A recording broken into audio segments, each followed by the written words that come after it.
Are we? I don't know.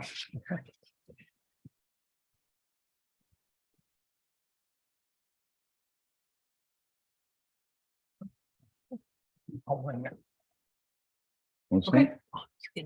All right, welcome. Let me, this is the Inland Wetlands Commission of New Canaan for the December 2022 meeting. For the people in the audience, this is a hybrid meeting. We will have people probably calling in for the public hearing. So you don't have to do anything, but I just want you to be aware that there's going to be people calling in, hopefully. Will the secretary take the take the roll, please? Yes, certainly, Mr. Chairman. Mr. Stepanek? Here. Ms. Jameson here. Ms. Brunali? Absent. Mr. Perkins? Here. Ms. Sanford? Here. Mr. Sillo? Absent. Ms. Woike? Absent. She's asking. Yeah, Ms. Owsley? Here. Katie Owsley, would you take the place or substitute for Priscilla Wilkie? I will. All right, good. Thank you. You all have a copy of tonight's agenda. Any comments? Corrections? If not, can I hear a motion? I move approval. A second. All those in favor? Motion's carried. Approval of the minutes of the regular meeting of November 21st. You all have a copy of that. Any comments, deletions, any changes? If not, can I hear a motion? I move to approve the. I'll second it. All those. Thank you. Motion's carried. Site visit minutes of December 7th. You know, I just want to make a quick comment we made in the November meeting.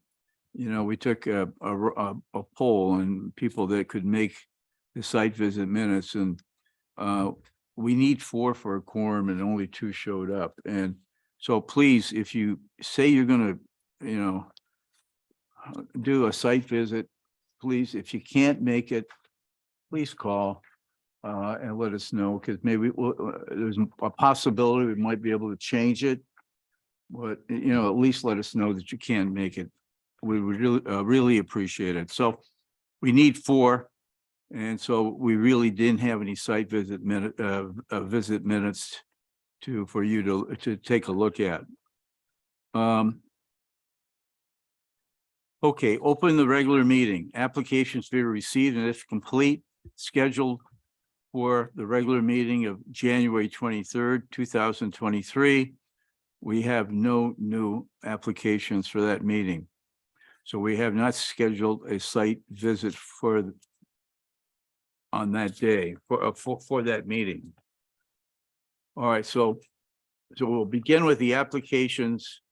We're going to start with application number 22-23-19, 89 Dabney Road. Matthew Voigt. Oh, you're right there. Good. New England Aquatic Services. You got the floor. Yes, good evening. Thank you. I was just pulling up here on this hybrid meeting. My name is Matt Vogt. I'm the owner of New England Aquatic Services. 89 Dabney Road is a pretty straightforward dredge project. The pond is in a stream system which has deposited a significant amount of material within the pond over the years, to the point where, you know, half the pond has less than half a foot of water in it, and the other half doesn't have very much more than that. So, you know, the homeowner hired me to dredge the pond out. The method that we're going to use is called hydraulic dredging or suction dredging. You may be familiar with that. The principle is that we pump all the muck and material out into dewatering tubes on shore. Those drain water and then retain the sediment, and then ultimately you're left to dry and cut open and the material disposed of. Our plan here, which you can see, which I submitted with the application, is to use 2 dewatering tubes located on the property.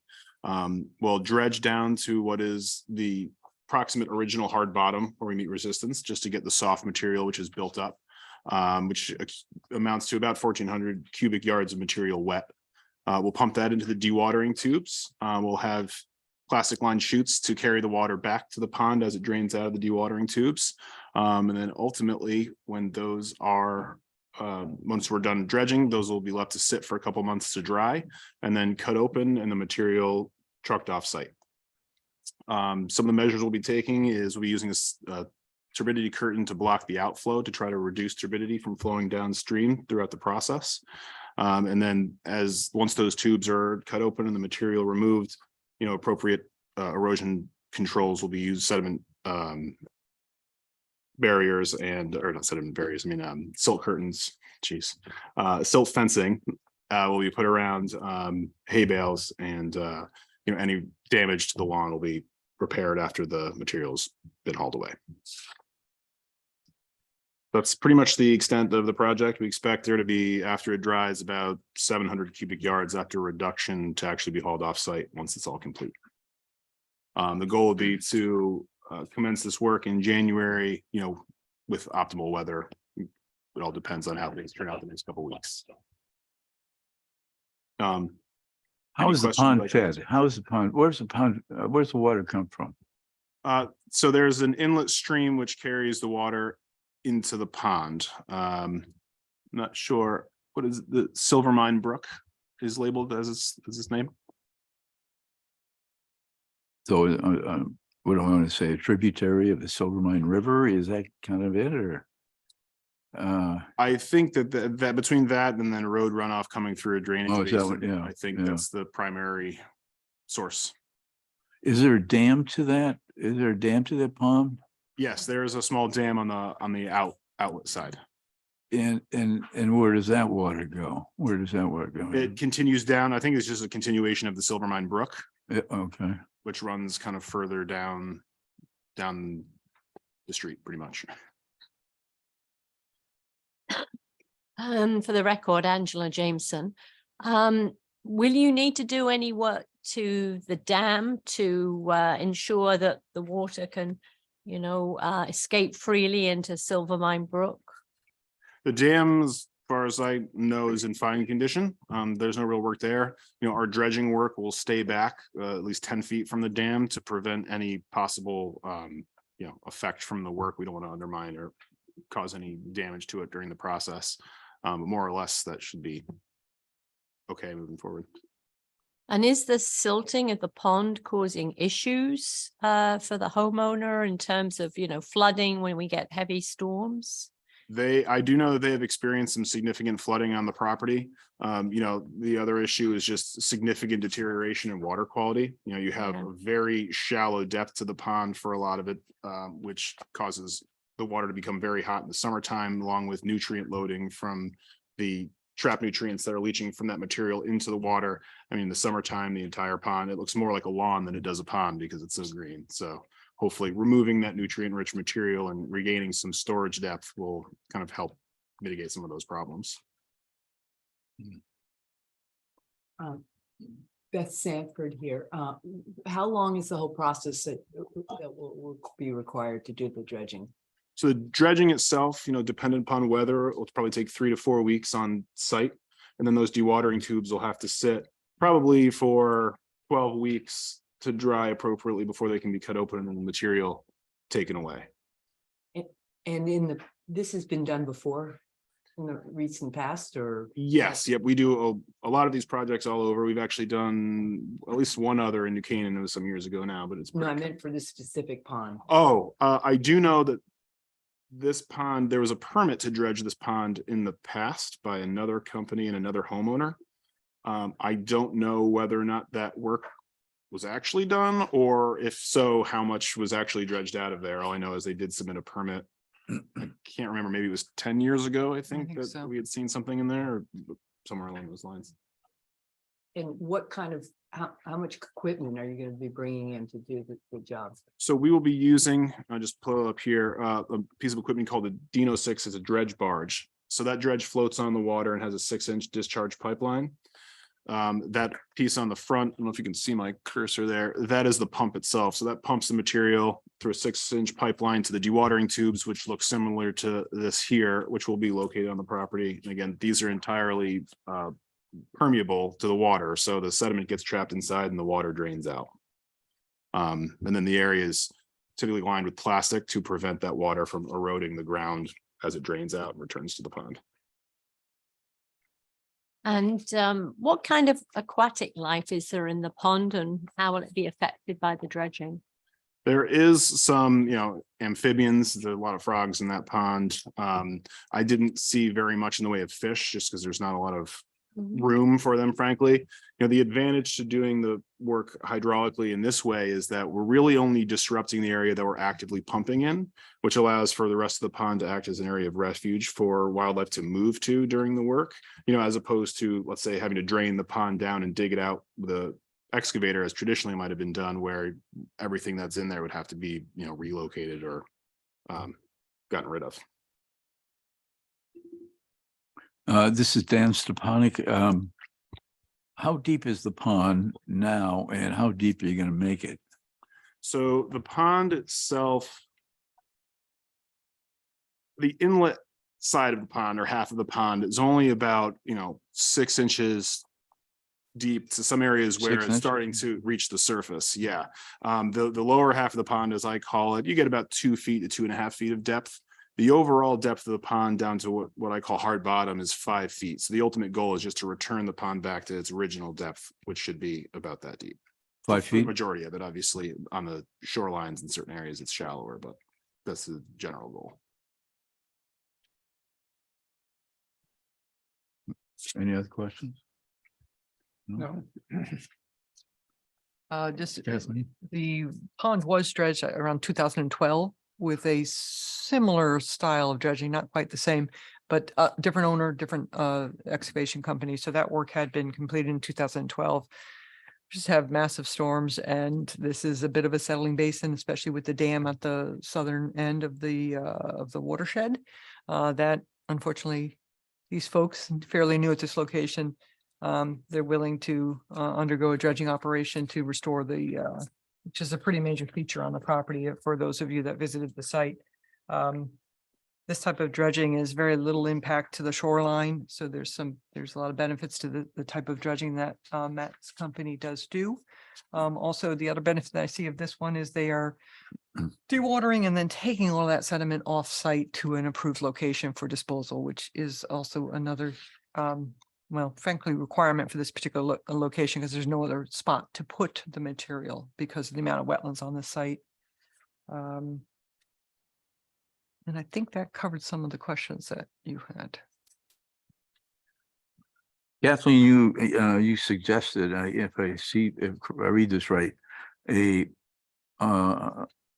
restore any disturbed areas with a vegetative cover upon completion.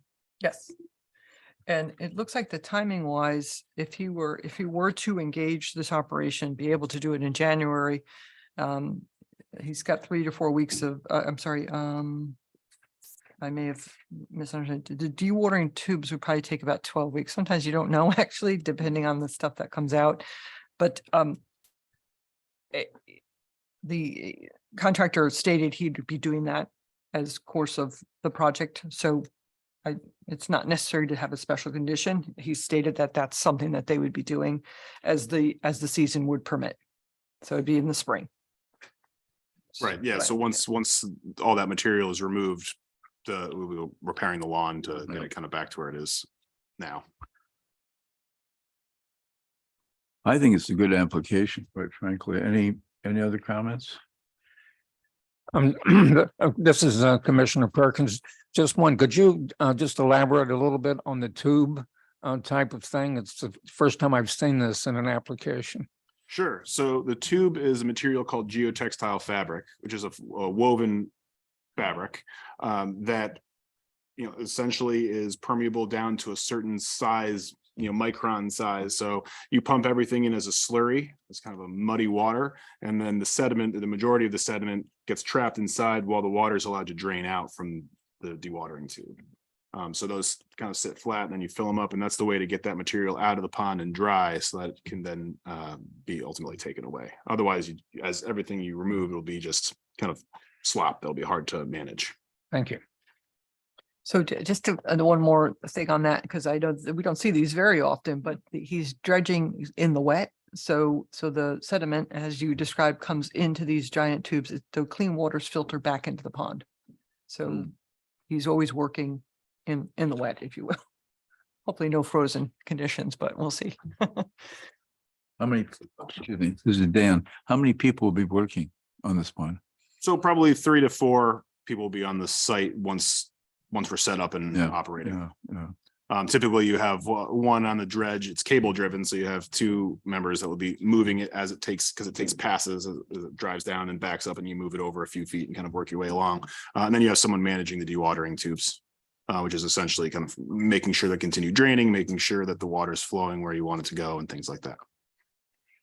This is Angela Jameson. One of the dewatering tubes is going to be in on the wetlands. Is there any alternative to having it on the wetlands? Unfortunately, this particular property is like almost completely considered wetland. You know, that area isn't an area, that, in my experience, having looked at the property through almost a full year of seasons, one that is actively wet all the time. So it's kind of low impact in terms of the wetlands. It'll be staying on top of the existing lawn that's there now. So hopefully we won't be disrupting that soil at all throughout the process. So it's kind of the best option, and ones that not necessarily always perfect. Okay, thank you. Can I hear a motion? Do This you have is more questions? Commissioner Perkins, I move we accept the proposal with the conditions listed by Kathleen. Okay, Yeah. can I hear a second? I second it. All those in favor? Aye. Aye. Those opposed? Motion's carried. Thank you very Thanks much. for your time. So if you can stop sharing your Oh, yes. computer. And next we will move to 180 Adams Lane. Just give them a minute to get linked in. And Bob, if you could turn the camera off on that one. Thank you.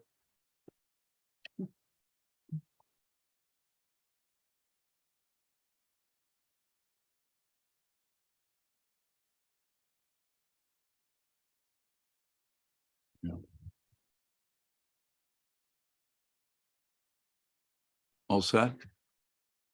All set. Application number 22-23-09- or I'm sorry, yeah, -188 Adams Lane, Usman how do you pronounce it? Sheikh.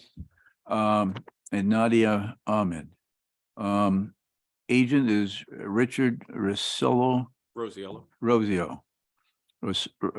Designs. It's yellow. Rosiello, I'm sorry.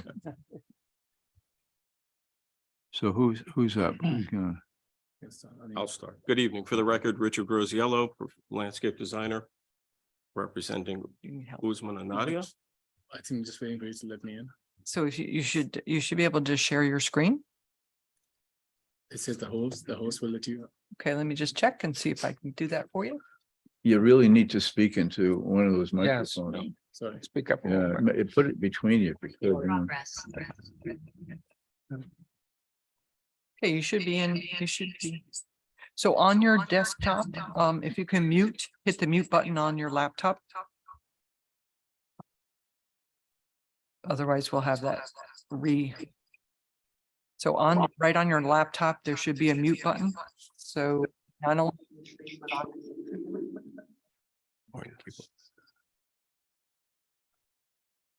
Is that better? Yes, that's better. That's Okay, better. good. Sorry Seems about to that. work. So you should be able to share your screen at this point.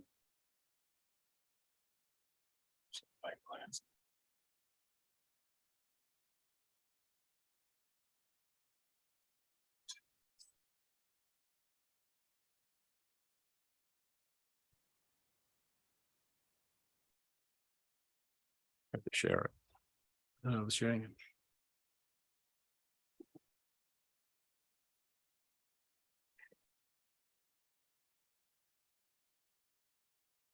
No,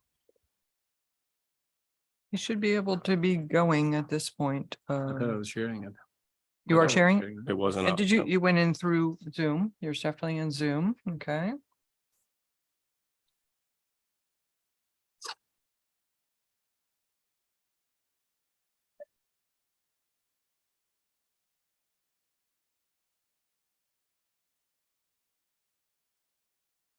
Start the video. Okay, actually, You got your camera on, now we have to do that. What do you want me to do?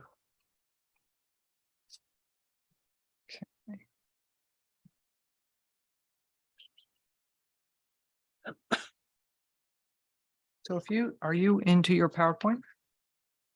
That's not a problem, just a document.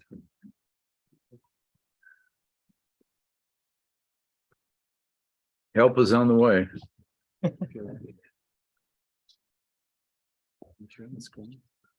the bottom.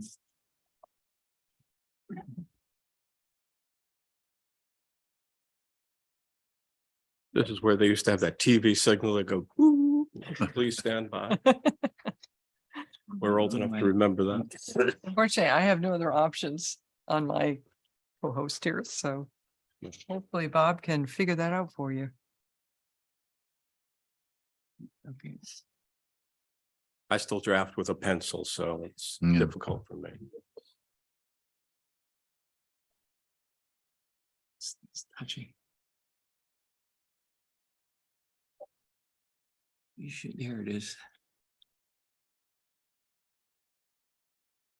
You got it on share screen. There you go. It's already shared. So then you're over the image. It's not sharing. No, it's sharing, because it says share, so.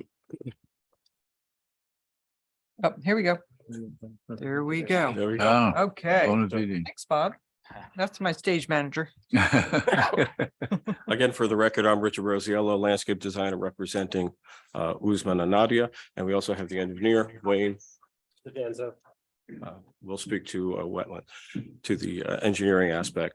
So this property is just over 2 acres. How can we move this around? What we're proposing to do, there are two structures on the property, the existing residence, the existing garage. We're proposing to create a whole different landscape. We want to reorient the driveway. The driveway on the existing driveway is shown in red on the plan. We want to reorient the driveway, have a circular drive. What we're planning on doing is creating a lot of habitat, getting rid of most of the lawn areas in front of the house and behind the house, creating these beds that are naturalistic planting beds, all containing Connecticut planted materials from grasses and perennials. The east side of the property was overrun with a lot of invasives, planning to hand remove as many invasives as we can that are left, create a screen of all Connecticut native trees and shrubs as shown. There is a pond in the back of the property. What we'd like to do, we're not dredging, the pond is staying as it is. There is an inlet, there is an outlet. We would like to have a platform built on the edge of the lawn that overhangs the property by about a foot. Overhangs the pond by about a foot. If possible, also plant native water lilies in there. I can't get water lily plugs when they're available. We can stake them into the pond bottom. There at certain times of the year, there is a bit of algae in the pond. So if we get some cover to that, we can cut down on the amount of algae that blooms in the pond. Typically, if 3/4 of the water surface is covered, it helps reduce algae blooms in pond. We'd also continue removing any invasives that are there. There are the typical invasives that you find, the barberry, honeysuckle, bittersweet, winged euonymus. Remove those and plant all Connecticut native plants and shrubs to create greater habitat throughout the whole property.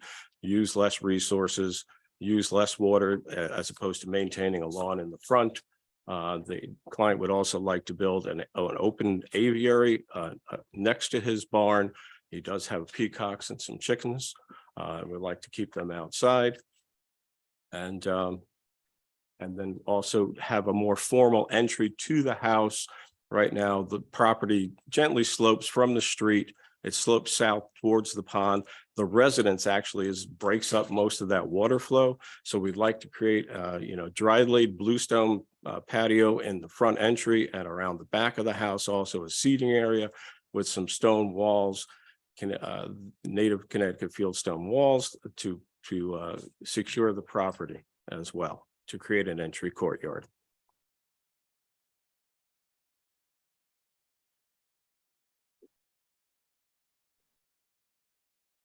Hmm. I don't know if you have questions about that aspect, and I can speak to any of the plantings. Any questions so far? Not so far. So I was thrown off by the hiccup, so.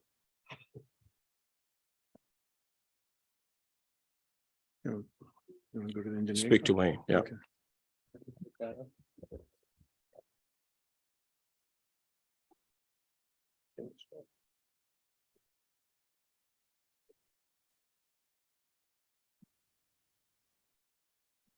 Wayne, if you could just move that mic, not that one, the one over there closer to you, Yeah. then we'll pick you up a little bit better, I think. Okay. And we just want to move to the engineer. We're trying to get the. Okay. It's not up yet. I'm sure I can tell.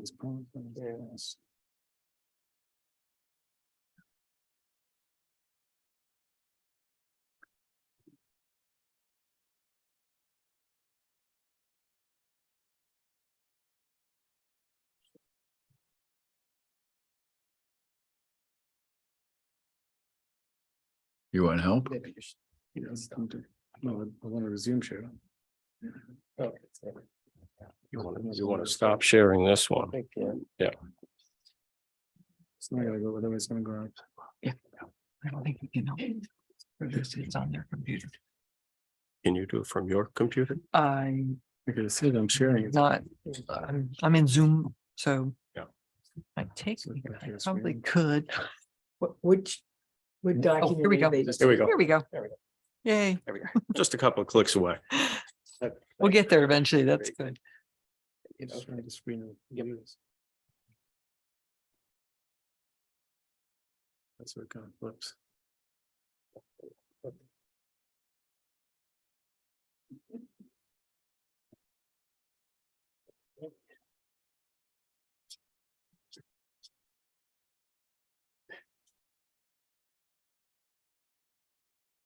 So can you actually see it on yours, but we can't see? We Hmm, can hear, but it's. Okay. Hmm.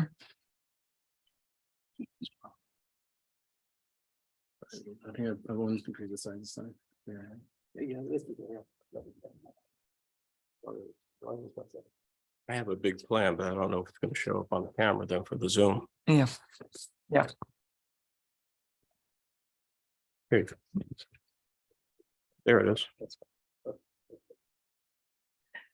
Good evening. For the record, Wayne DeVanzo, Fairfield County Engineering. To meet the stormwater management requirements of the town, we are proposing drainage that will collect the majority of the driveway. And a portion of the house. This is actually not the correct plan that's on the screen right now. The blue area that we're collecting, that blue grid is the area that we are collecting, but that's incorrect. We're collecting a larger area of the driveway than that, and a bit more of the roof than that. And routing it to a retention system. This will reduce the net runoff from the property for a 25-year storm. We have a network of under drains in the driveway that will collect the runoff from the driveway. And we'll be collecting the areas of the roof with the roof leaders that are existing or will be installed and will be again routed to the set of 16 Caltech chambers that we'll be installing. In addition to that, there is an area on the I guess northeast area of the lawn near the house, which has been problematic and been a damp area. We are hoping to mitigate that and install some yard drains and direct that water to its own dedicated Caltech chamber and have that overflow to a level spreader. This is separate from the stormwater management requirement. It's just to improve a drainage problem on the property. The idea was we wanted to, instead of just collecting it and just running it off into the wetlands, we wanted to store to have some storage capacity, at least for the lesser storms, and have it percolate back into the groundwater and Also, when it does fill up and when it does overflow, we are providing a level spreader. So the overflow is diffuse and won't cause any erosion in the area of the wetlands. And that is pretty much the basis of the drainage. This is Angela Jameson. So just to be clear, none of the drainage structures are actually in the wetlands. Is that correct? That's correct. Right. Okay, thank you. Oh, I'm sorry. Kathleen Holland for the record, just a couple housekeeping things on this particular one. Usman and his family have embraced a very difficult property and they are beautifying it every which way they can. This is part of the process that they're going through in order to improve property that really was left in disrepair. So I've forgotten how long you've been there, a couple of years now? Yeah. A couple of years. So Wayne, in speaking with Usman over the couple of years that he's been working on the project, one of the things that was identified was a drainage problem through the front yard that the homeowner's trying to correct as part of this process in going through the wetland application. In addition to obviously Mr. Rossiello's improvements to the property from improving the natural ability to the property and taking out a lot of lawn and dead trees and all those things that have been going on in the property. The neighbor notification has been done and all those are on record and in the file. And I have had no comments from the public regarding this particular application. I think that's just the housekeeping stuff I just wanted to let you know about. Oh, two more things, sorry. The health department has reviewed and signed off on the project from a implementation point of view, and also our town engineer has reviewed Mr. Diavanza's most recent engineering plan for the property, and has also signed off on the project from an engineering point of view.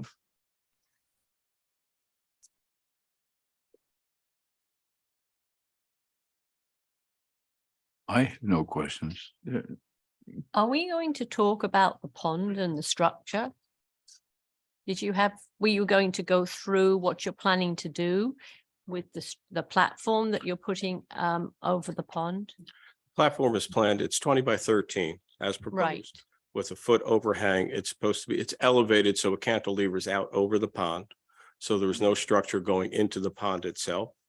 Sonotubes, as was noted, before I got to the project, Mr. Sheikh started drilling some sonotubes for this platform. And I said that needs to also be approved. Ms. Holland is aware of that. There was a letter in the record stating that as soon as Mr. Sheikh was aware that he was not permitted to do that without a permit, he stopped. So that's not an issue. So that those sonotubes, if you've been to the site, you saw those. There's been no further construction been done because it has to be part of this whole process. Right. So who physically drilled those holes? Was it Mr. Sheikh or was it a contractor? It was a contractor, yeah. And the name of the contractor?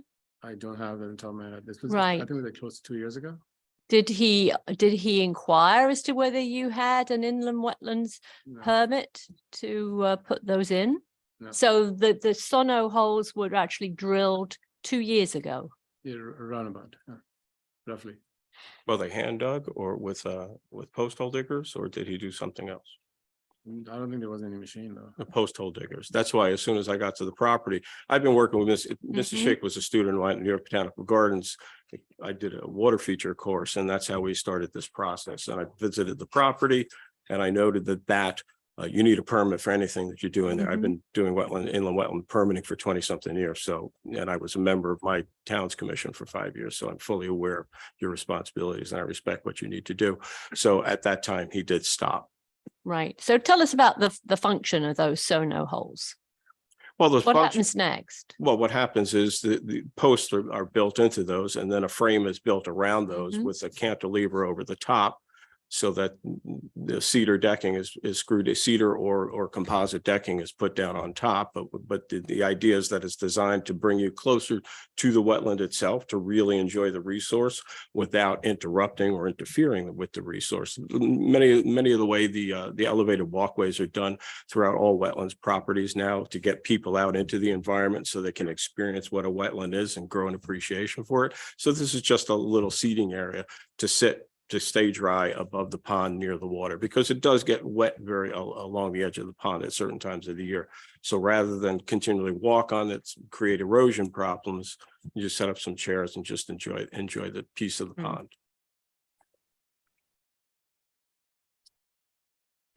Yeah, that's Sanford. I have a question. I'm looking at the previous landscape plan that you displayed. Are all the colored parts of it what you're going to plant? All the colors are representative, the different colors are representative of the different types of varieties. So one color represents a variety of grasses, one color is for the perennials, and another color is for ferns and things like that. And it's all native. It's all Connecticut native. I think that's really impressive what you have there. What we're trying to do, when I first talked to Usman about this, he's like, I just want to have an experience as you come to this property. You know, historically it was a farm property. As Ms. Holland said, it was left fallow for a number of years. It was overrun with invasives. So he's really been bringing it back even before I got into the project with him. But we just wanted to imagine some kind of beautiful grass and movement and lots of different, features. A lot of what's happening in the new American garden, people like Piet Oldhoff, who's Dutch, has been doing that. The New York City High Line is a proponent of that. Larry Weiner, who's been working as a landscape architect that works in Pennsylvania, Connecticut, I'm sure you're aware of some of these names, Roy Diblick. So it's getting that kind of texture, creating habitat and biodiversity, and just really bringing life to the property as opposed to a monoculture lawn. Thank you. You're welcome. Kathleen Holland for the record.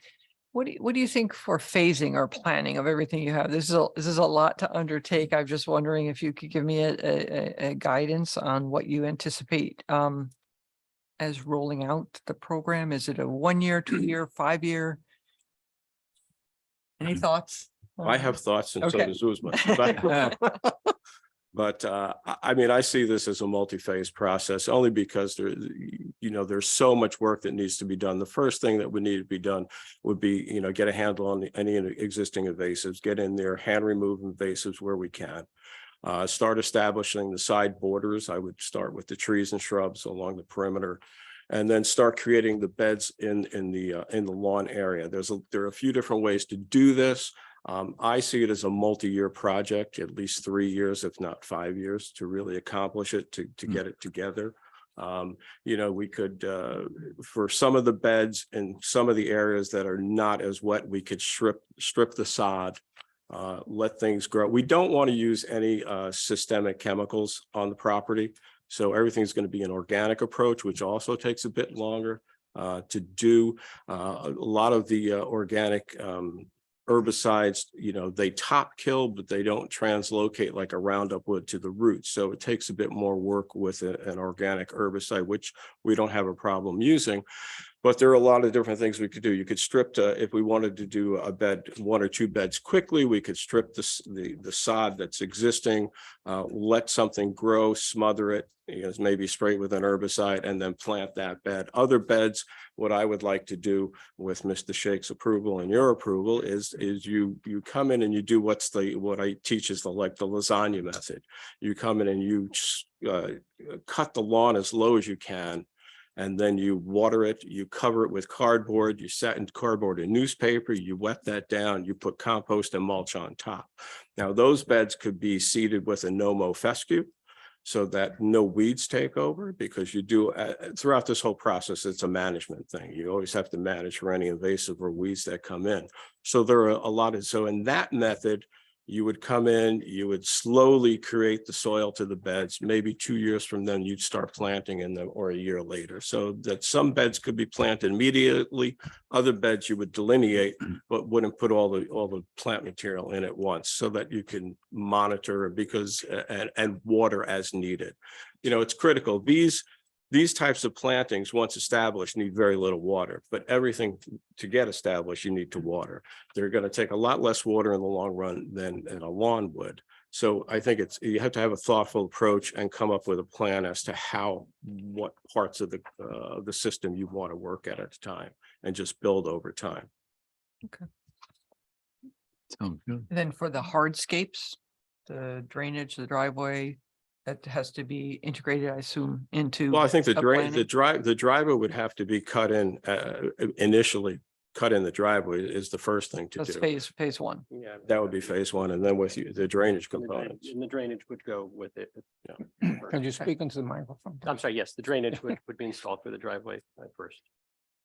Well, all that's happening, you know, you could work on the Oh. perimeter of the property, remove invasives and start planting your trees Okay. and shrubs.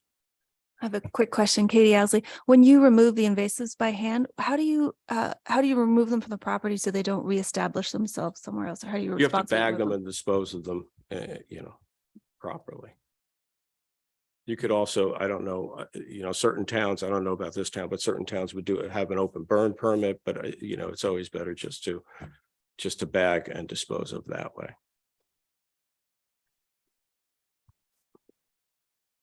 Especially because you don't want to burn any poison ivy and breathe that in. Even though that's native. Any other comments? No? You got any comments? I have Anything? no comments. Sounds good. Can I hear a motion? I move that we approve the application. I'll second. All those in favor? Aye. Aye. All those opposed? Motion's carried. Thank you very Thank you for your much. time. I apologize for the technical glitches. Usman, can you stop sharing so Stop then the sharing. next person can come up and take the stage? And we're not sure who that's going to be just yet. So, question, maybe Attorney, No, I'll introduce him. Okay. Yeah. I think Attorney Smith's going to. Yeah. Okay, I would now like to open the public hearing, and it's been continued since November's meeting. Let me ask the audience, how many people in the audience right now, and you may change your mind, would have any comments or questions? If we had enough time for you to ask those tonight. Can you raise your hands? Well, excluding the interveners. Yeah. Excellent. Excluding you, but just, So what about 5 You're or gonna- so right now? Yeah, okay. So first of all, this is application number 22-23-11 and this is 17 and 23 Hill Street. I think everybody's familiar with Hill Street. The first thing we're going to do tonight will hear comments and answers to the questions asked by the commissioners during our initial November meeting, okay? And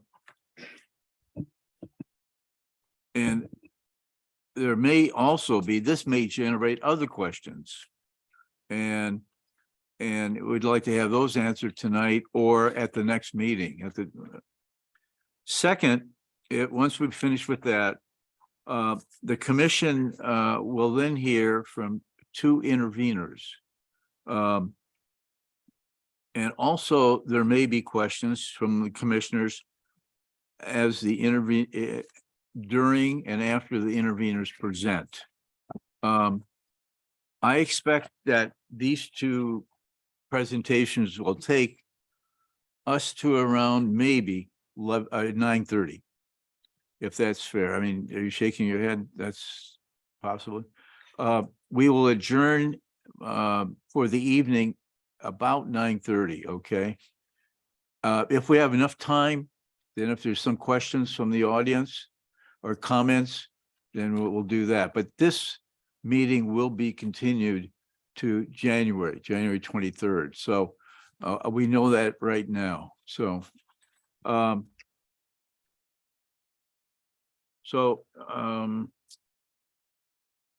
if there's no questions or comments, I see Attorney Smith is ready to go. Excuse me, Attorney Smith, let me just announce two things. We do have 32 folks or so on the Zoom as well. Okay. And some of, just wanted to let the parties know here. Attorney Peter Gelderman is joining us by Zoom. Michael Klein, the town's consultant, is also joining us by Zoom, in addition to Joe Canis, the town's consultant from Ty and Bond. So that's all I just wanted to say. Okay. All right, thank you. All right, you have the floor, Attorney. Hey, Smith. good evening, Mr. Chairman. Thank you, and members of the commission, Director Holland. For the record, my name is Chris Smith. I'm a land use attorney with Alter and Pearson, and I appear before you this evening on behalf of the owner applicant, Hill Street 72 LLC. At the first night of public hearing last month, the commission did ask for some supplemental information. We are prepared this evening. We did submit some of that. We did submit that today. And we can provide a summary to the commission at this point. Yeah, with do it. Permission Please of the do. chair. And first, I think what we'd like to do is have Mr. Derek Donay of Rocco DeAndrea Inc. He's our civil engineer, and Mr. Donay will walk you through his component, which does include information concerning drainage patterns associated with the site and some narratives concerning the treatment train and a few other items. And then we'll hear from Mr. Kenny of Bill Kenny of William Kenny Associates, our professional wetland scientist and soil scientist. And Mr. Kenny will provide you with an overview of the proposed snow and de-icing program that's being submitted to the commission this evening. So with permission of the chair, I'll turn it over to Derek at this point. Permission granted, yeah. Good evening. My name is Derek Donay, licensed professional engineer from DeAndrea Surveying and Engineering PC, also known as Rocco V DeAndrea Incorporated. And so I'm going to provide some additional information that you commission requested for the last hearing.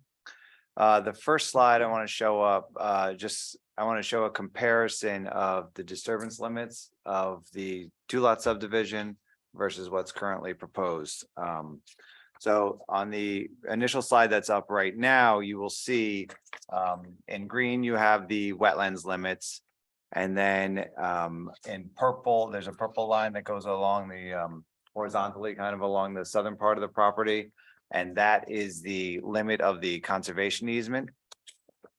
The red line, that is the silk fence that's shown on the subdivision. That's the limited disturbance for the 2-lot subdivision. Go to the next slide, please. And now I will show you the comparison of that, just so you get an idea of the 2-lot subdivision versus what we're currently proposing. Just expand it out a little bit. Yeah, zoom out one.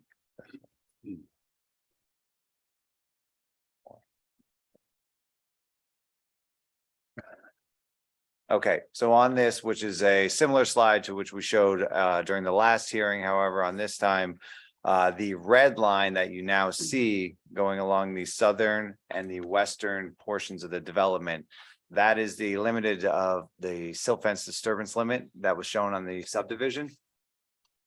So as you can see, it extends to the south much farther into the conservation easement than currently proposed development disturbance limit does. Currently, the application before you now will only disturb an additional 1,300 square feet of the conservation easement for the extension of the driveway and its shoulders areas further into the uplands area. So right at the end of what's currently been built, that's the only additional disturbance in the conservation easement as we get into the development. Which is similar to what was approved for the subdivision driveway and shoulder grading area. However, the subdivision area includes an additional 4,500 square feet disturbance limit into the conservation easement. And that was used for drainage improvements, site grading, and tree clearing that the currently proposed development does not. So therefore, the the application before you will not have any adverse impacts to the visual woodland vegetation buffer area provided by the conservation easement. The vegetative buffer area provided by the conservation easement will remain unaffected. The two lot subdivision disturbance limits also extends further to the east towards the large wetlands area in some places than the currently proposed development. So as you look on the western side of the development, you will see, especially along the southern part of the development, how the red line extends further towards the wetlands than we're currently showing. As you move north up along the development, you'll see our retaining wall disturbance limits are very similar to what was previously proposed for the limits of disturbance of the subdivision, except for the northern end where our development extends further. Overall, the two lot subdivision, when you go from the silt fence limits to just behind the houses where the grading is, has approximately 64,000 square feet of disturbance. And the development before you today has a disturbance area of approximately 85,000. So that's an increase of around 20,000, 21,000, about a half acre, a little less than a half acre. But the majority of that proposed increase is in the upland area away from both the wetlands and the conservation easement as compared to the two lot subdivision. Go to the next slide. All right, so then questions came up regarding the driveway crossing, what was previously approved, what was constructed, and the difference with the proposal with the expansion of the asphalt driveway from 16 feet to 20 feet. So the slide up for you here shows the existing driveway, and the existing, what was constructed and what was approved have the same, are the same. So what was constructed was right to the limits of what was approved. If you see in this section area, you'll see the boulder walls in brown there. And then you see the red line, the dark thick red line, that's the 16-foot wide approved pavement limit. So that's the porous pavement asphalt. Then if you go to the next slide. So the boulder walls, the limits stay exactly the same as they are. They're not reconstructing it or widening the limits of disturbance.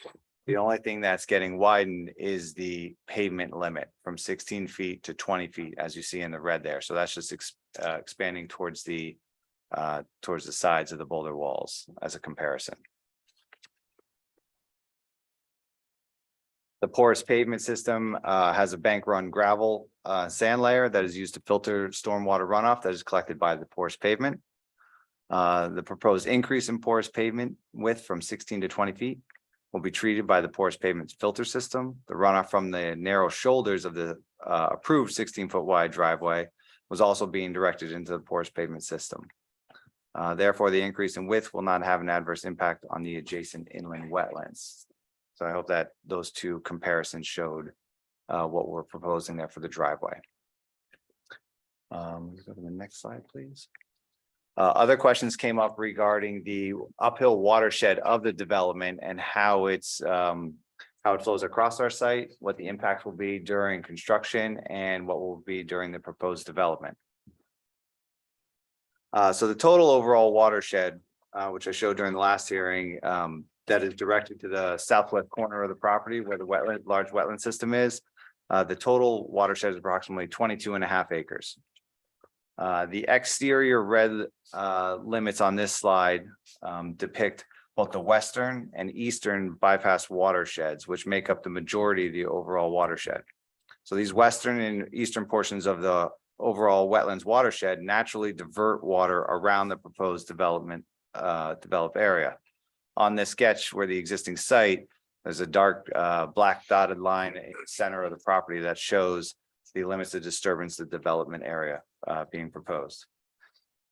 The triangular red area just to the north, approximately 0.9 acres, is the uphill area that directs stormwater runoff toward the proposed development.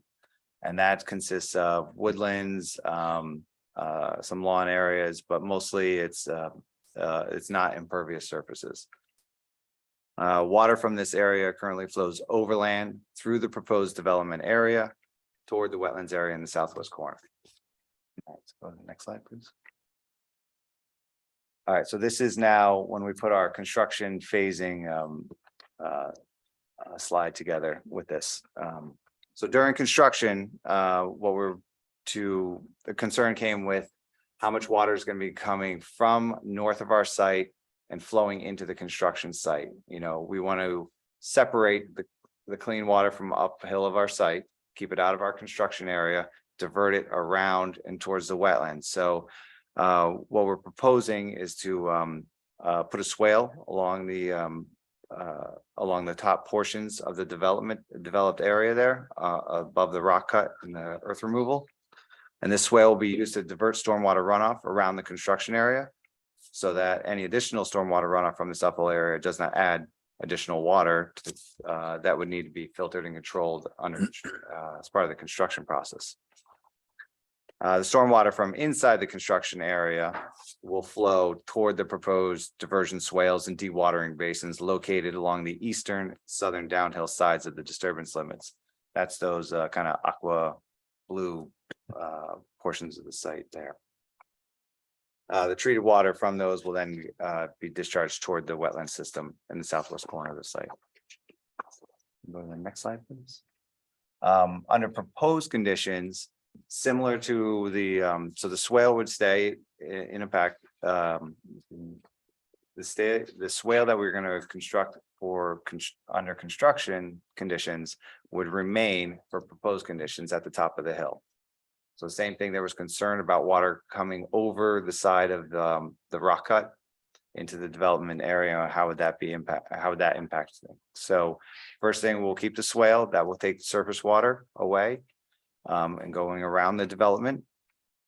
And then along the low sides of the rock cut limits, we have proposed a series of catch basins and pipes between that and the parking lot area that will be used to collect any residual stormwater runoff that may flow down the rock slope toward the development area. But the swale will collect most of the surface water, and then we'll have catch basins at the bottom to collect anything else that may come off the rock slope.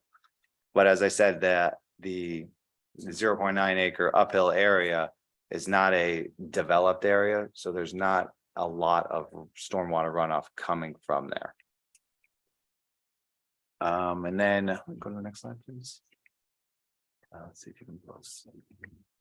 All right. Well, one of the other things I wanted to just go over with some bullet points here. I went into detail a lot about the stormwater management, the different design.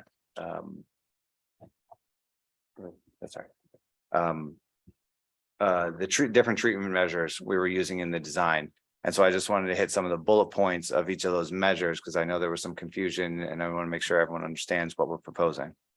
So as you go through this, you start off with the vegetated green roof area. And that is used for water quality treatment as a measure. So it filters runoff through the vegetation in the soil layer of it. And that also, because water is going through the soil, that helps reduce the flow. It slows down the flow of water as compared to an impervious non-green roof area. When water hits an impervious surface, it quickly runs off. If it's going through soil, it slows down. So the water eventually will get through, but it just slows it down a little bit. And it's being filtered. The deep sump catch basins. So in the parking lot areas, instead of sometimes you'll see old catch basin that gets clogged up and silted up. The catch basins that people have been installing now over the past 20 years or so, they have deep sumps and they have a hood over the outlet pipe. So they're used to capture trash, debris, sediment, oil and grease that floats on the water. The deep sump is used to collect the coarse sediment and the debris at the bottom that sinks. The outlet hood over the outlet pipe is used to help prevent anything that's floating. So there's always some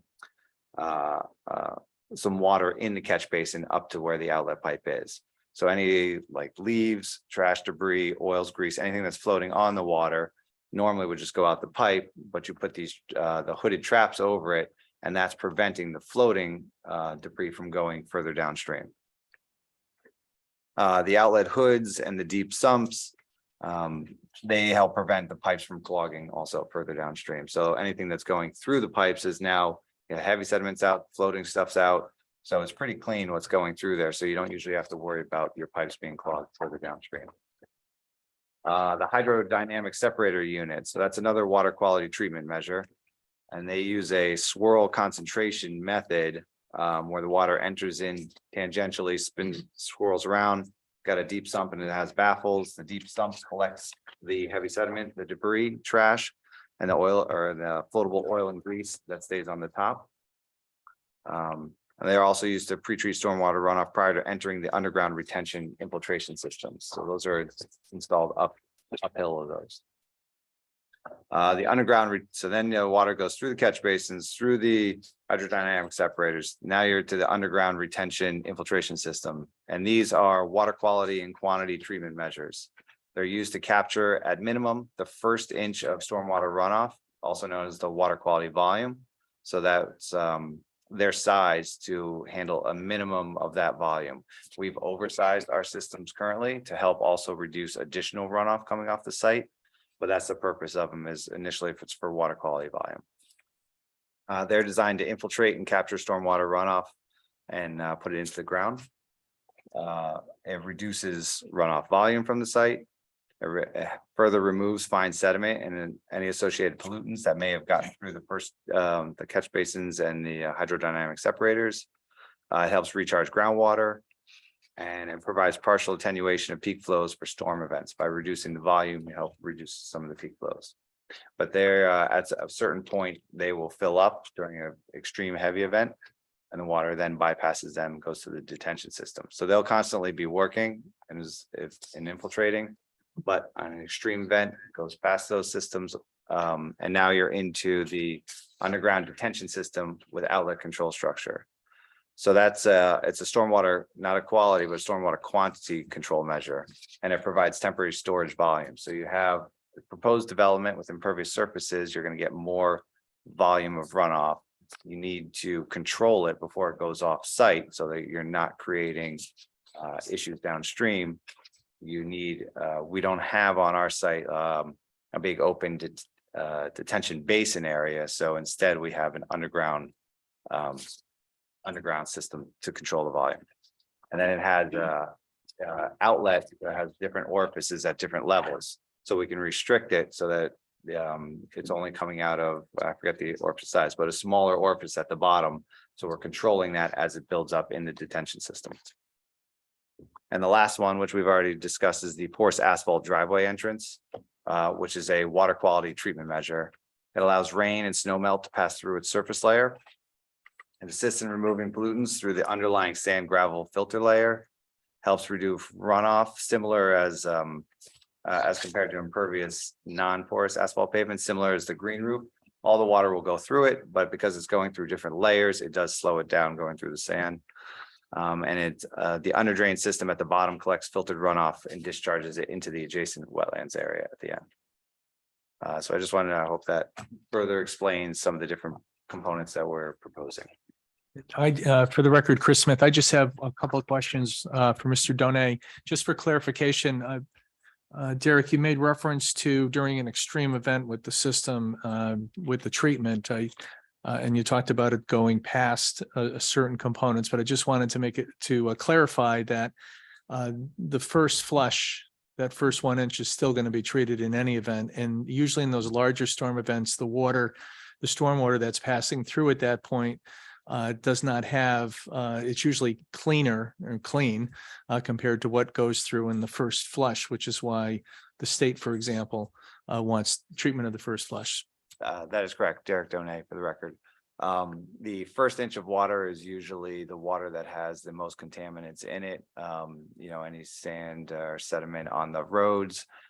Usually after that first inch has been washed away, then the roads are a little bit cleaner because most of that debris is gone. So that is all getting treated first, and the water quality volume systems, the retention systems, will be used to collect that, retain it, infiltrate it.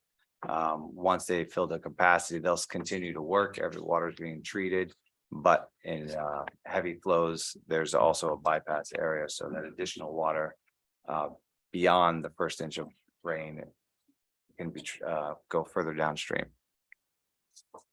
So in Chris Smith, for the record again, and Chris Smith, we were just we were hoping to address the two questions that we had from the commission concerning the area of disturbance relative to the prior approval for the 2-lot subdivision and what's being proposed, as well as the driveway crossing, the differences in those two components of the proposal.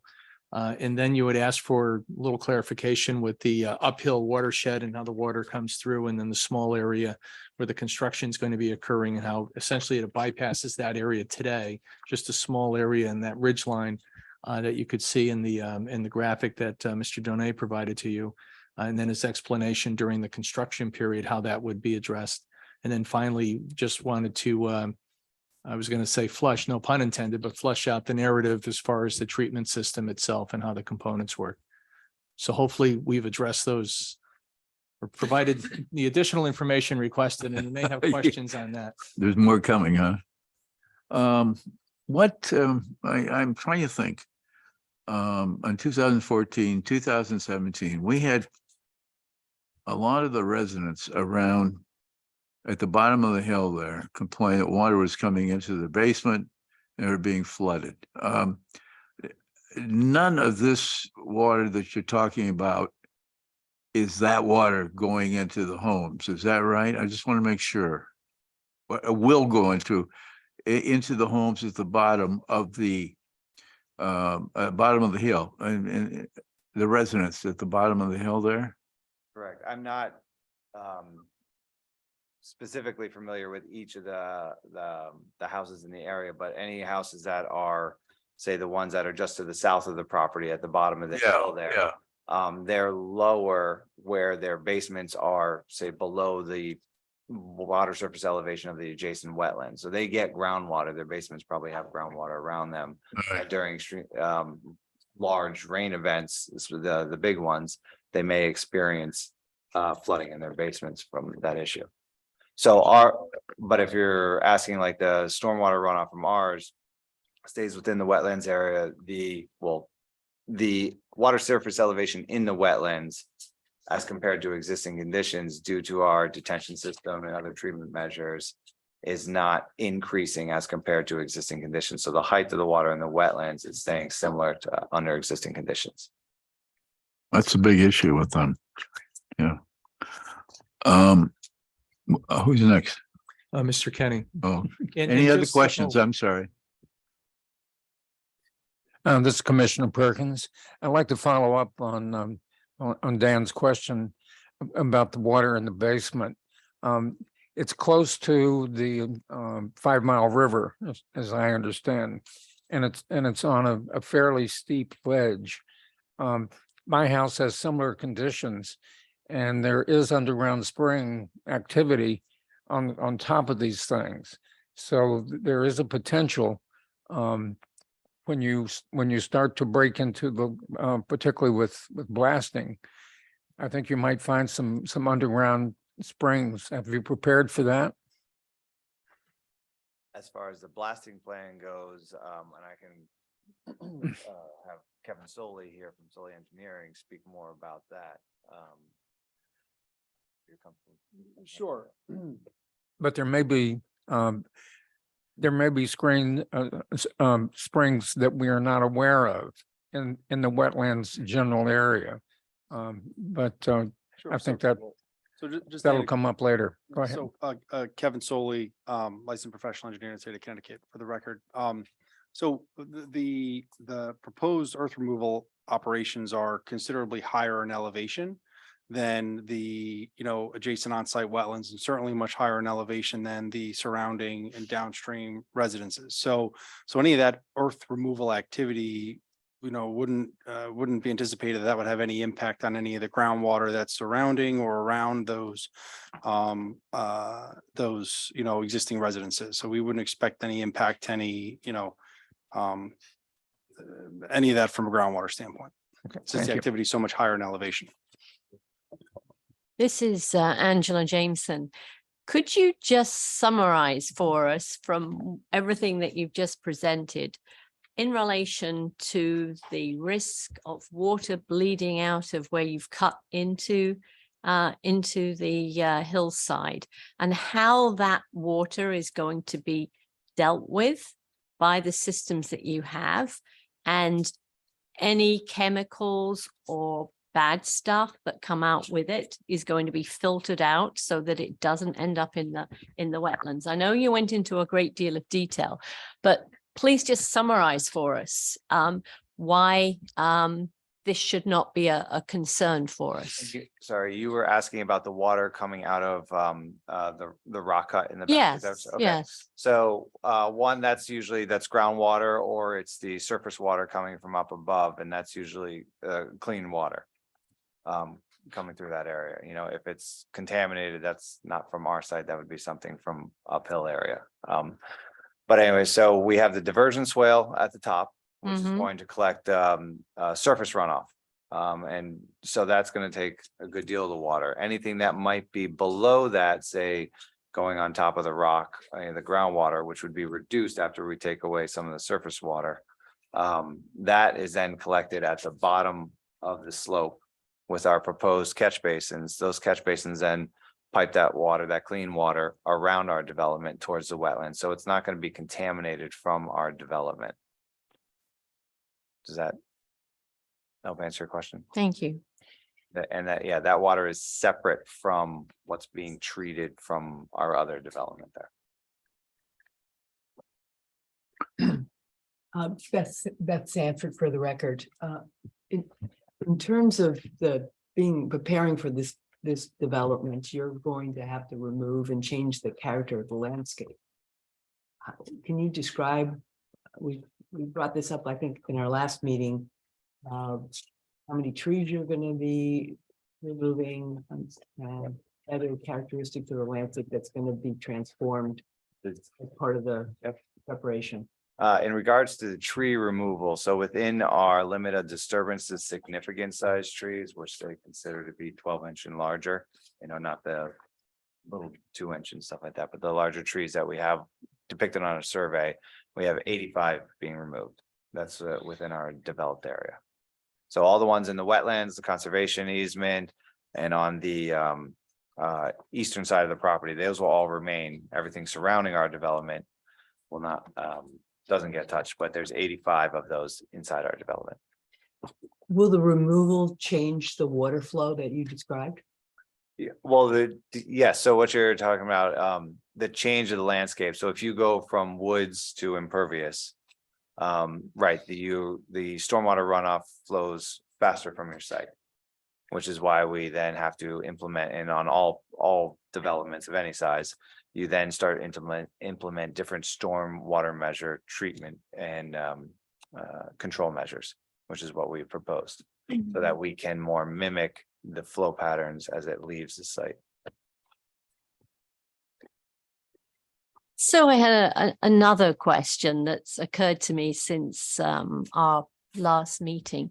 So you've got 93 households on this property, so probably more than one person per household. They will have friends and relatives. Where is the recreation area for the people who live there? And won't they naturally just kind of use those wetlands as their recreation area, with the risk of contamination, trash, etc.? I highly doubt they would use the wetlands area, only because it's wet. You don't usually hang out or do too much activity in those areas. And there is a separation, it's a managed property. So if kids were traipsing through the woods or something, they could manage that with as part of property management. But as far as the recreation area, I know there's some rooftop amenity. But right, I understand your concern. Well, I mean, I think back when I was a kid, I loved to play in those wetlands, me and everybody else from the development and our buddies come over after school. We can have a great time. That result in a lot of impact. Sometimes it did, I was told. Yeah. Can I ask She a need question? Permit for that. I'm sorry. Sorry, Katie Owsley. So, and Attorney Smith, you actually brought up the question that I had as well. When you were speaking earlier, you mentioned, that water could bypass the water quality system if there's too much water in the event of a larger storm. And from the way you're describing it, then that water goes back into the larger ecosystem without ever having had that quality control check that the rest of the water has. Am I right? So, and just to clarify what Attorney Smith said also, and as he followed up with that. So, and follows the Connecticut DEP guidelines and Right. stuff. So the first inch of water is the dirtiest water. And Understood. that's why they want you to do all these different water quality measures for the first inch of water. After that has been cleaned up, goes through all the different treatment measures, infiltrated. The water past that is not as dirty at all. And so, because all the pollutants have been washed off, so Right. they've been treated. Now you have clean water basically coming off the surface that goes through. It still gets treated through the different pre-treatment measures. Okay. But it's not being infiltrated.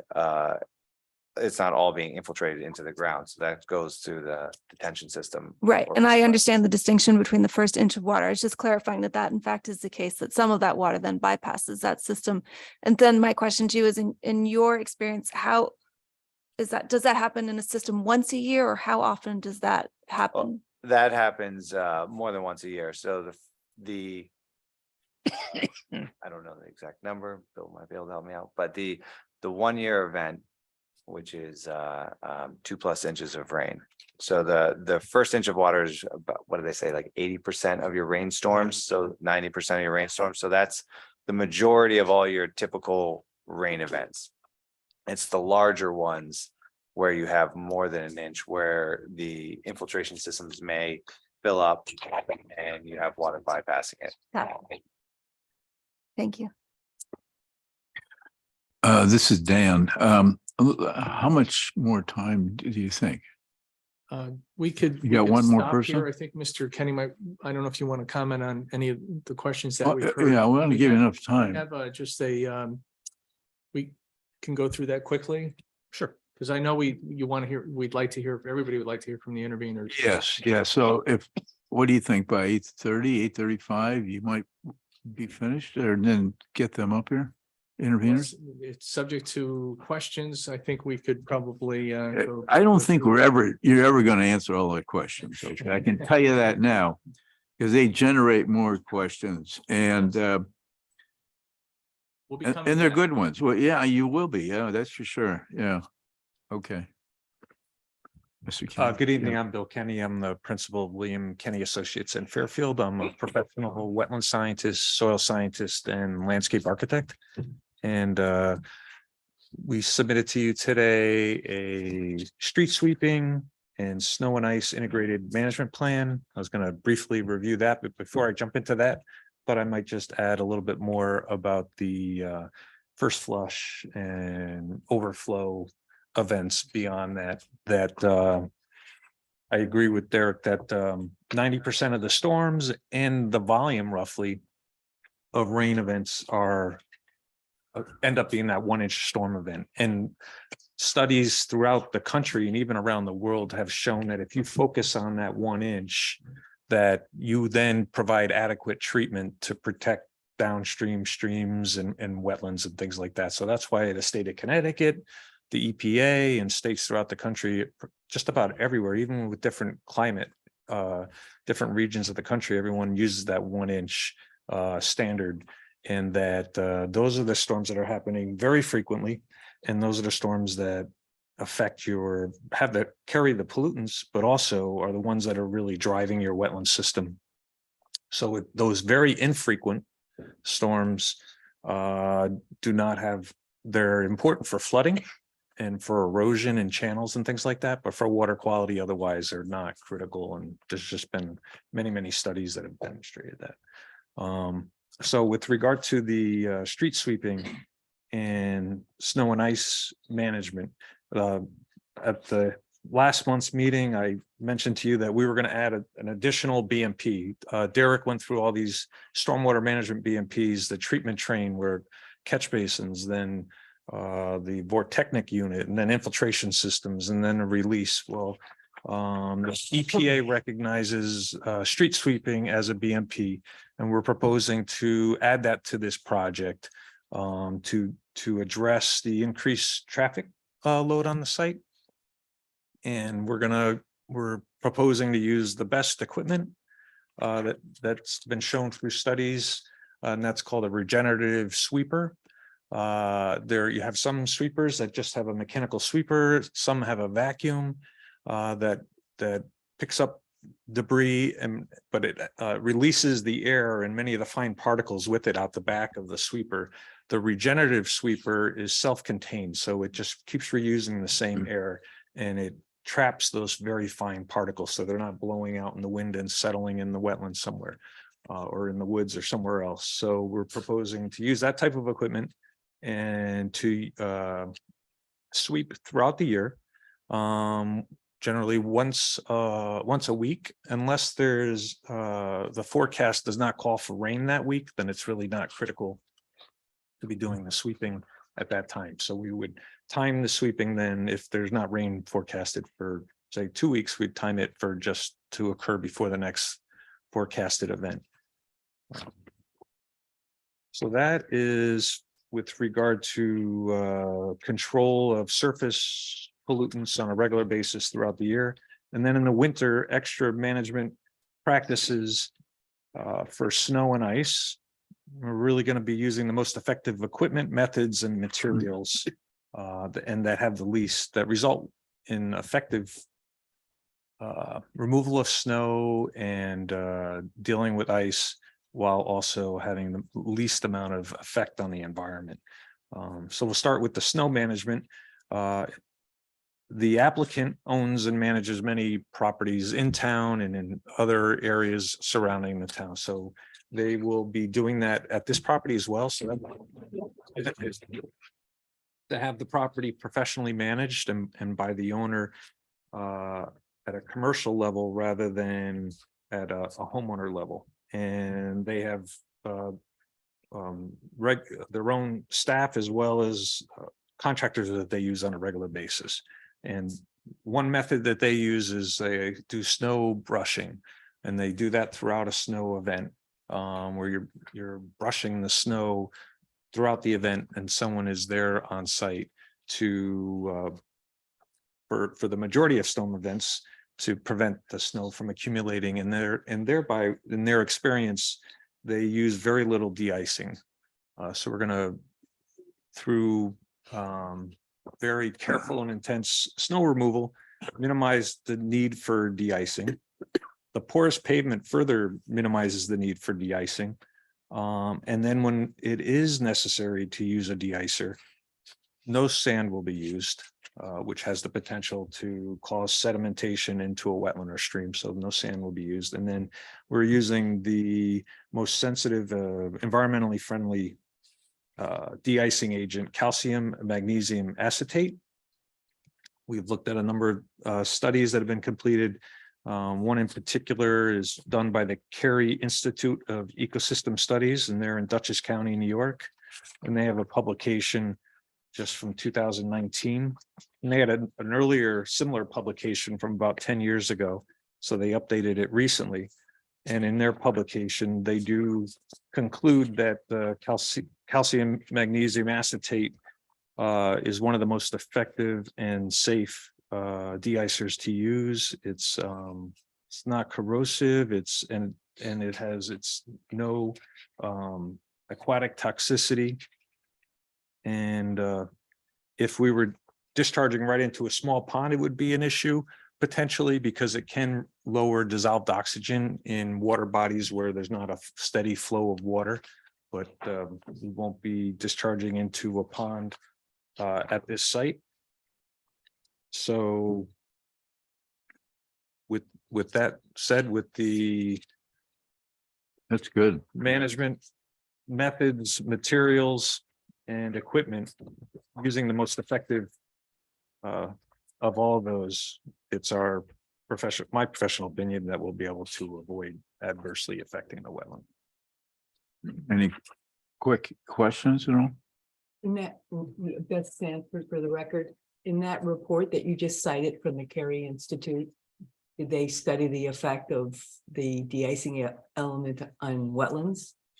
Yes, or they do have reference to that, and there's other studies. They did a review of studies, and that was their objective in that study was to their study was motivated by environmental science, so they were looking at impacts to the environment. But it would impact the pond that were there. If it was a pond, it would be something you'd want to monitor. That it wouldn't necessarily have an impact, but if it were to have an impact, it would be more on a water body like that versus the type of wetland that we have or 5 Mile River will not be affected by this de-icing agent. You got anything? George, anything more? No question? Not at this point, no. Nothing? I don't have anything. All right. Okay, well, thank you very much. And just to round off in attendance this evening, we have Mr. Stone, and Mr. Carp from on behalf of the owner applicant are here this evening as well. Okay, good. In addition, I just want to say that Maria Coplet, our town engineer, is also on Zoom listening to the presentation. Unless you have any further questions, that ends our presentation of the supplemental material, and we can. But I can almost guarantee you're going to have an encore presentation again. Oh, Okay, absolutely. Yeah. We just we're just giving a summary of what we submitted and to date, and now we'll refer to Right. the intervener. Yep. Thank you very much. Thank you very Okay. much. Yeah, have a nice holiday if I don't. Thank you. All righty, so we have, I'm not sure how this is going to work, so. We have the interveners.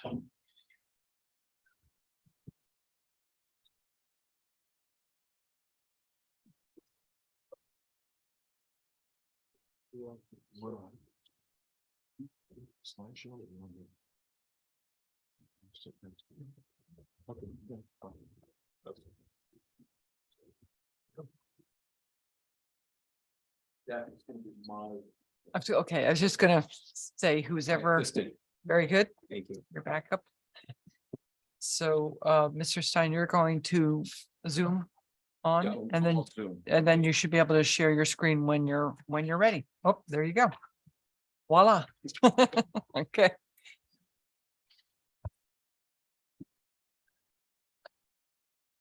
Good evening. Good evening, Mr. Chairman, Commission members, Director Holland, and Attorney Gettleman. My name is Jonathan Shapiro, and I'm here on behalf of the interveners in connection with the application filed by Hill Street 72 LLC for regulated activities. I'd like to briefly introduce those with me today. First off, I have Mr. Stein, Jeff Stein, one of the interveners, as well as to my far left, Attorney Mark Durkin. With me to my immediate left is Larry Liebman from SE Minor, where he serves as the Chief Environmental Scientist. And next to him is Rob Sandolo, also from SE Minor, who's a licensed professional engineer. I appreciate everyone's time this evening, as well as last time. I know this commission has heard a lot of information about this property over the last year plus, and certainly appreciate all the dedication to each commission member. It's really two issues that are going to be before the commission, and I'm going to give a very brief overview of what you're going to hear tonight. First issue is, does the work proposed by the applicant, as it was presented to this commission, have the reasonable likelihood of polluting, impairing, or destroying the public trust in the air, water, or other natural resources, including the wetlands? Second, has the applicant provided you with all the necessary information to fully make that determination? At this stage, we respectfully submit that while the materials presented by the applicant are deficient in and of themselves, even based on what they've submitted at this point in time, demonstrates that there will be an adverse impact to the wetlands, which our team will discuss with you this evening. Notwithstanding the fact that we believe that there is an adverse impact to the wetlands, the materials in themselves are incomplete. In our estimation, the materials presented are so incomplete. How is that a democracy? And why does no one ever do it? So I'll continue. Do we catch it? Do we catch it? What, Yeah. do we know what it is? I muted all, so let's see what happens. Go ahead. Thank you. Can I still be heard? Yeah. As I was saying, in our estimation, the materials presented by the applicant are so incomplete that no one could have affirmatively stated to you that there will be no adverse impact on the wetlands. And that lack of information in and itself gives this commission grounds to deny the application as well. The applicant has its own burden that it needs to satisfy. It may not simply make broad statements and conclusions. They need to give you the information and the analysis necessary to ensure that the wetlands are protected. I think the context is important too. We all know that you are the decision makers in this process. And as part of that process, you all get to make the determination of credibility. That is your province, that is part of your charge. And I think it's important to think about the credibility of those of the applicant whom you've heard from and those that you're going to hear from today from our team in the context of the history of this land. It was only a few months ago that the applicant told this commission that they would have to return to the commission once it decided what it would do with the property. They claimed that it had not decided what they were going to do with the property. But shortly after the ink was dry on the last matter before this commission, the applicant filed the current application in association with an 830G application. When the applicant was before you last month, this commission, along with members of the Department of Public Works and this commission's consultants, outlined a number of issues and gaps that had not been addressed by the applicants. They addressed some of those issues today, but in our estimation, they have not addressed all those issues, and significant issues remain that need to be addressed. And while we received the materials today that were presented to this commission, we would like the opportunity to further review those materials and present at the next meeting on those matters. In any event, there are many questions that remain to be answered. Members of this commission raised excellent points at the last meeting. Questions about erosion control during the construction phase, which has not been addressed tonight. Questions about whether the accessway can withstand the weight of the construction vehicles, which is not addressed tonight. Questions about increased flooding to neighboring properties, which was briefly mentioned tonight, but not fully addressed. And there is flooding, and there is flooding that occurs in neighboring properties. Questions about how the wetlands will be protected during the extensive blasting. Questions about protection of the wetlands during the construction phasing. Questions about pollutants from the presence of construction vehicles during that process. And concerns about the handling of snow removal and the use of de-icing agents, which you heard briefly about today. In addition, there remain some lingering issues that have still not fully been resolved, that in our estimation need to be resolved before this commission does anything. The Army Corps of Engineers, as you know, is conducting their own investigation. At this point in time, or if I may back a second, the Army Corps of Engineers expressly found that the culvert, as it was designed, did not comply with the stream crossing best management practices. And as a result, the stream crossing, since it does not appear to be designed and constructed to avoid and minimize adverse effect to the maximum extent practicable in accordance with the general conditions of the Army Corps of Engineers. Those issues remained unaddressed and unresolved. And we understand that the applicant is addressing those issues with the Army Corps of Engineers. To date, those issues remain open. And it leaves a lot of questions for this commission, including to the extent that the Army Corps of Engineers requires any work on the culvert, that will be an additional impact to the wetlands that has not been addressed by the applicant. And we do not know the answer to that question at this point in time. And we respectfully submit that until such time as that is addressed, this commission will not have adequate information to determine the full scope of impacts to the wetlands. I want to address briefly and go to our slides for a moment. The size of this development relative to the parcel of the land is massive. The area of the property that this falls within is likewise massive. If we can go to the third slide, please. Yes, that one. So what we provided here, and you saw this briefly from the applicant themselves, but we wanted to highlight exactly the extent of where this development is relative to the wetlands, the conservation easement, as well as in the upland review area. And we thought this was an easy way to show it. The area in blue is the conservation easement. The area marked in red is the wetland areas itself. And the area marked in black is the upland review area. And as you can see by just this simple measure, this project massively impacts the area around the wetlands. It, in our estimation, completely encompasses it. And with that, I'm going to turn it first over to Rob Sandola from SE Minor to talk about some of our specific findings. Thank you. Good evening, everybody. I'm Robert Sandola from SE Minor in Greenwich, Connecticut. I'm a licensed professional engineer in the state of Connecticut. I'm here with my colleague Larry Liebman, who is our chief environmental scientist. Len Chesney, who is also a licensed professional engineer in Connecticut, was part of our review team, but is not here with us tonight. Together, our team has more than 70 years of engineering and environmental experience. At the request of Jonathan Shapiro, SE Minor has conducted a peer review of the proposed development. Let me start off by saying that we were at the last meeting and we strongly agree with all the concerns that were raised.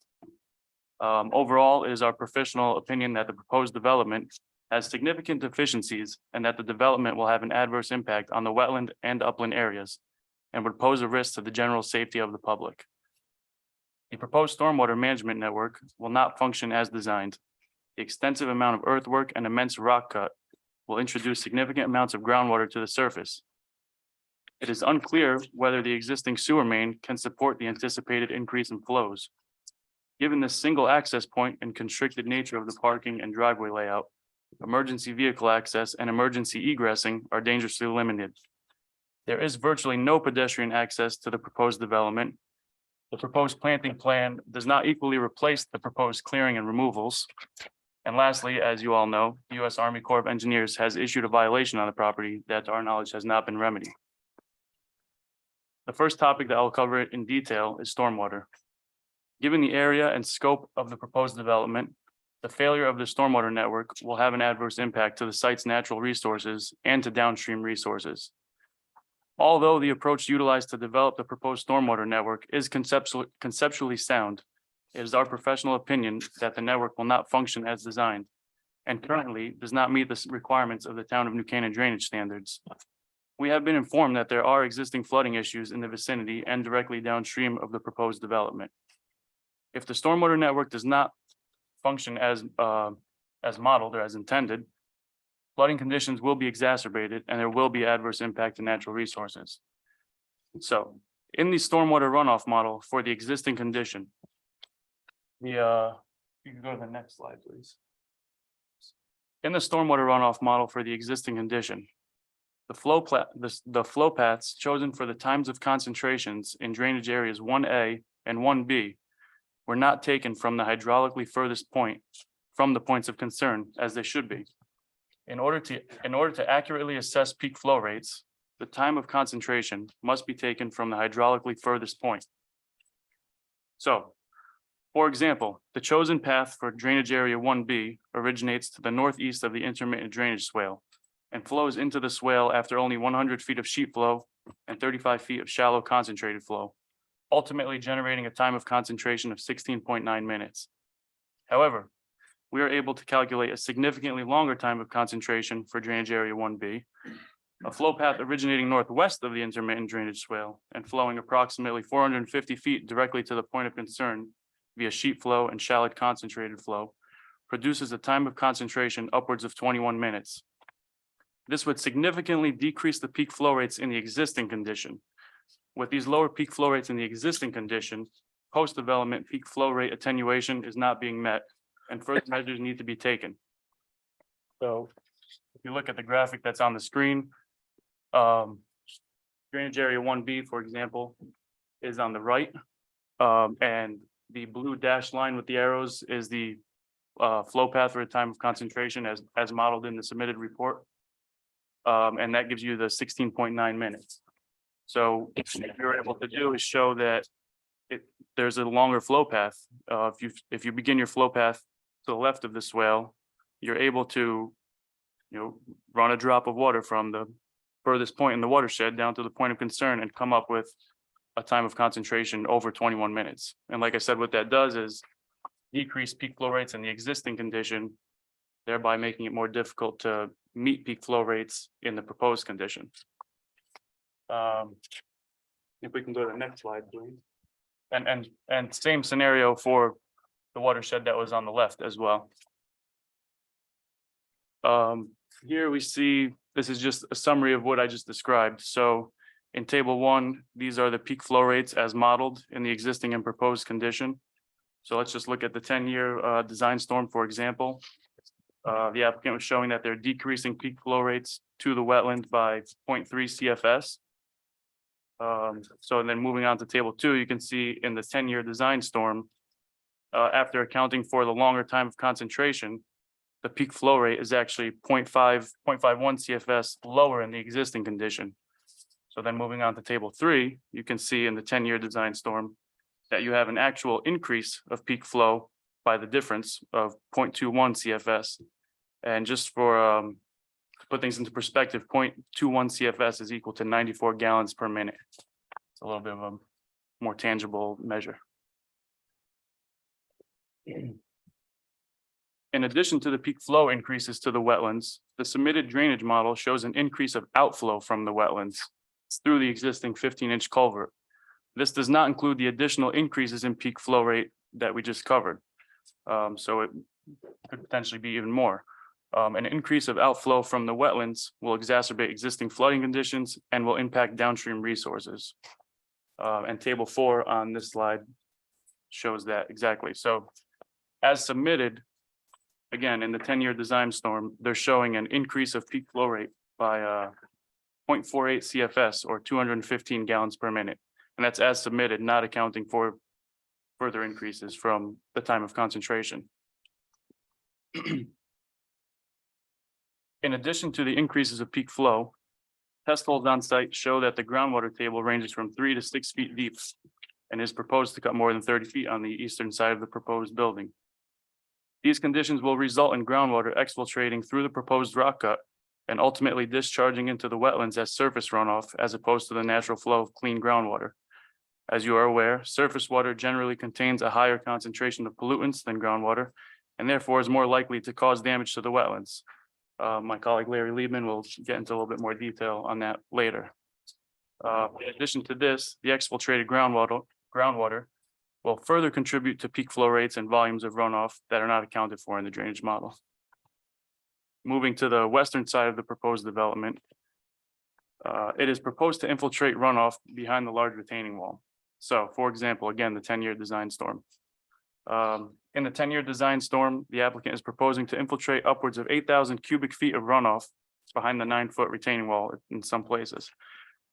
Typically, retaining walls of this size are designed to relieve hydrostatic pressure behind the wall as part of the structural design. And the way you do that is by utilizing either weep holes or footing drains to move the trapped groundwater from behind the wall and discharge it down slope. If weep holes or footing drains are used here, they would effectively negate the proposed infiltration of runoff by almost immediately discharging the runoff back to the surface. Runoff that is discharged too quickly following infiltration would not fully reap the benefits of infiltration, such as the removal of pollutants, breakdown of contaminants, and reduction of thermal impacts, all of which directly affect the wetland and the upland area. Again, Larry will get into a little bit more detail there. The wall could be designed to withstand the added hydrostatic pressure. However, this then begs the question of how will the infiltrated runoff move through the ground, or will the retaining wall effectively dam the runoff beneath the parking lot? The interaction between the runoff, the infiltrated runoff, and its effect on the structural integrity of the wall is critical. A failure of the wall this size would be catastrophic to the safety of those in the proposed development and damaging to the environment. This issue must be addressed to ensure that the runoff is not either effectively discharged back to the surface and ensure that it's not compromising the structural integrity of the wall. So to summarize the stormwater portion, it is our opinion that the stormwater network will not function as designed and will have an adverse impact on the site's natural resources. At this point, I can move on to the sanitary sewer portion unless you have questions specific to the stormwater. Any questions? Commissioner Perkins, we talked about the retaining wall. What type of deficiencies are you referring to, and what would be the ideal conditions? So ideally, you you typically don't want to infiltrate runoff behind a retaining wall, because when you're designing a large retaining wall, the groundwater or infiltrated runoff behind the retaining wall is a stress for the retaining wall, and then you have to design the retaining wall accordingly. So what you normally would do is drain trapped groundwater from behind the retaining wall and discharge it down slope. So what you have here is you're introducing, so you have the natural groundwater and then you're introducing more infiltrated runoff. And then in order for your retaining wall to function properly, so you have that structural integrity, you would be discharging that infiltrated runoff through either weep holes or a footing drain. And if you don't do that, then you'd have to design the wall to withstand that the additional pressure from that groundwater. And if you're doing that, then how does the water get from the upslope side of the retaining wall to the downslope side of the retaining wall and ultimately the wetlands? So like I said, that interaction between the retaining wall and the infiltrated runoff is critical. Well, what specifically, is it efficiency in the design retaining wall on the proposal?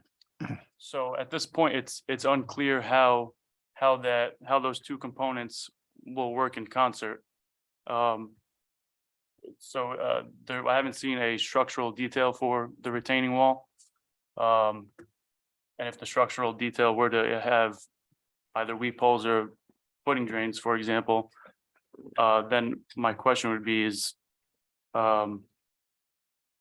well, then the infiltrated runoff effectively would be uninfiltrated, be effectively immediately discharged back to the surface instead of staying in the ground. Okay. Let me ask you this. Besides, you want us to deny the application. But there may be, is there a compromise here of some sort that may work? I mean, I'm an engineer, so I always believe that there is an engineering solution to certain things. Yeah. But And I you at don't this see point, I one don't here? see how Yeah. to do it here. Okay. So just following on to that question, the reason you don't see an engineering solution is because of the size of the development and the amount of the landscape that's going to be cut away. Well, Or that comes into play because those are the driving factors of the required size of the stormwater network. But I think what we have here is where you're trying to accomplish two things, right? You need a retaining wall to function properly, and you need to infiltrate runoff. And I don't see how you accomplish both of those things as they're currently proposed. It sort of seems like you can only have one or the other and not both. Right, there's not enough information at this point to verify that it works.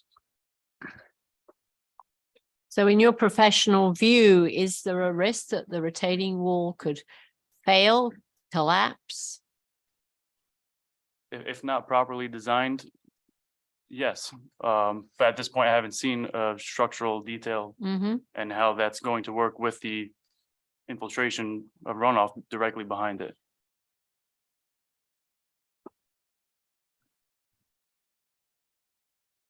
There's no further questions. I can move on to the sewer component. Can we get a copy of once you're done, get a copy of what you're presenting? Is that a possibility? Yes. Yes. Okay. We've submitted a letter. Do we have that? SE Do we Minor. have It this was submitted. presentation? This afternoon, like 3:30 or sometime. I'm sorry. Is that what I got at? Yes. 2:30? So I have forwarded it to the, everybody has it, Yes. but they probably haven't seen it. That- 'cause that's Literally okay. came in at 3:30. Understood. So. Want to make sure we have Rob's presentation. I believe. Is that right? We do have your presentation? Yes. Someplace Yeah. with, You have it electronically and oh, you have it. Oh, did that- okay. All right. you have it electronically, Is this but it, you Catherine? literally Yep. Don't have that's it right yet. there, that's yep. his, That's that's right. his On the from a month ago, but then you did something additional. Right, there was an today. initial preliminary evaluation that was done early on. And with the additional time, the further evaluation was performed. So Attorney Shapiro did give me a paper record of what they're presenting this evening. Okay. It's 8.5 by 12. So some of his drawings are rather large that they're speaking to. And I have asked the interveners, in addition to the applicants, provide larger maps. And I did hear back from at least one commission member that she would like larger maps. So I guess I'll We will speak provide reader-friendly all of them, maps. that it's easier to look at the larger map. So that's to everyone who's giving us information. When it's a larger map, they should be printed to scale, to size, so they can be read. And I'd say I need at least 12 copies. Sorry. Whatever you need, we're here to provide. Okay, thank Thank you. you. Rob, Beth Sanford for the record. We've had these 4 charts up or tables up for a while. In terms of your analysis, is this the core kind of the quantitative analysis that suggests that the retaining walls would not work? These 4 tables were with regard to the time of concentration and peak flows. These don't have to do with the retaining wall, no. But it pertains in sense that this is how you've analyzed what the flow would be that retaining wall is trying to prevent. When you went through this, it wasn't completely clear from a layperson's point of view what each chart's significance was. Sure, what the I red can go was. back and I don't know if it's worth the time now to go through it, but if you'd like to, I'd be more than happy This is a to. core part of the argument. I think it could be. Yeah, no problem. But again, we don't have a lot of time here to judge whether this is worth your time now. No, I can give you the simple short version of it, if that's all right. Well, I think this is Angela Jameson. I actually think it would be useful to have that in writing No for us to, ponder over. I mean, if you want to give us the 2-minute version Sure. now, then fine. But I think it's important to have that in writing. Right, and it is in the submitted report. Okay. So again, table 1 shows the peak flow rates as they're presented in the submitted drainage report. So again, for the 10-year design storm, for example, in the existing condition, you have a peak flow rate of 40.1 CFS. In the proposed condition, you have a peak flow rate of 39.8 CFS. So you have a decrease of 0.3 CFS in the submitted drainage report. As part of our review, we determined that a longer time of concentration can be calculated. And what that means is that the reported existing condition peak flow rate is actually lower. So instead of the 40.1, you might have, let's see, approximately, let's say, 39.5 CFS. And then when you compare those modified existing condition peak flow rates to the proposed peak flow rates in the submitted drainage report, you actually come up with an increase in peak flow rates. And if I can maybe just ask a quick question to help Sure. clarify things. When you have an increased flow rate, what's the impact of that?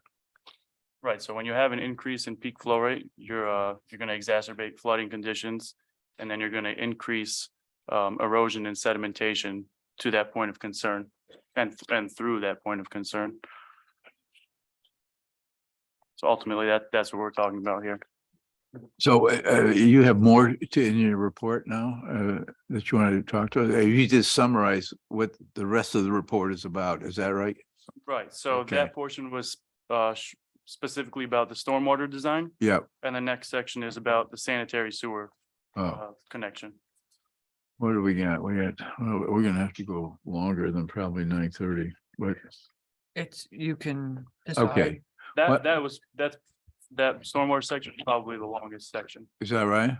Yes, Give it us 2 or 3 minutes, okay, Okay, because we have that anyway, is that correct? I want to make Yes. sure. yes, She has it or we'll get it, right? right. Okay, We have it, You got but, it at 3:40 this afternoon. but you know, So it is what it is. I'm sure. they haven't read it. this is Angela Jameson. And, you know, I, for one, was working until almost Right. when I I came haven't- here and haven't really had a chance to, No, we to haven't, take no. a good look at it. We'll keep it to the Cliff Notes version. That would be terrific. What I would suggest for a time, it's 9 o'clock. I know you're like your 9:30 time frame, but if there's a logical spot in which to stop the interveners and then pick them up next month, we could do that. Or you can go another half an hour and finish with the interveners. How much time do you think? I think from a timing standpoint, I know Mr. Sandolo and Mr. Liebman can probably, I would say most certainly, depending on questions, finish in that 30-minute time period. So that could be a logical stopping point before we get further in presentations. But I'm very confident that, again, Mr. Sandolo and Mr. Liebman can cover those. Mr. Liebman's portion is definitely shorter than Mr. Sandolo's, so. Okay, all right. Okay. So moving on to the proposed sanitary sewer connection. We reviewed the sanitary sewer connection summary report. The report concludes that the town's treatment plant has enough capacity to handle the increased flows from the development. However, the report did not analyze the existing Hill Street sewer main at all. The post-development condition should only utilize 2/3 of the maximum flow capacity of the sewer main. Given the material submitted, it's impossible to determine if this condition is satisfied. Although the existing sewer main is an 8-inch pipe, it was laid relatively flat, and that greatly reduces its maximum flow capacity and greatly increases the chances of slow-moving solids from creating blockages in the sewer main. Based on the information provided, it's not possible to calculate the slope of the sewer main at the connection point, but you can sort of deduce it from the upslope portion. You can calculate that slope to be 0.5%, which is very shallow. And basically what that means is that we estimate that the proposed development is going to need approximately 5% of the sewer main's capacity. Where it's possible, it hasn't been shown or demonstrated, so it's possible that the sewer main is already at capacity in the existing condition. And part of the problem here and where this connects to wetlands is that the existing sewer main it has very minimal pitch and it was laid shallow, so you have this condition where you have chances of blockages or abnormal high flow conditions.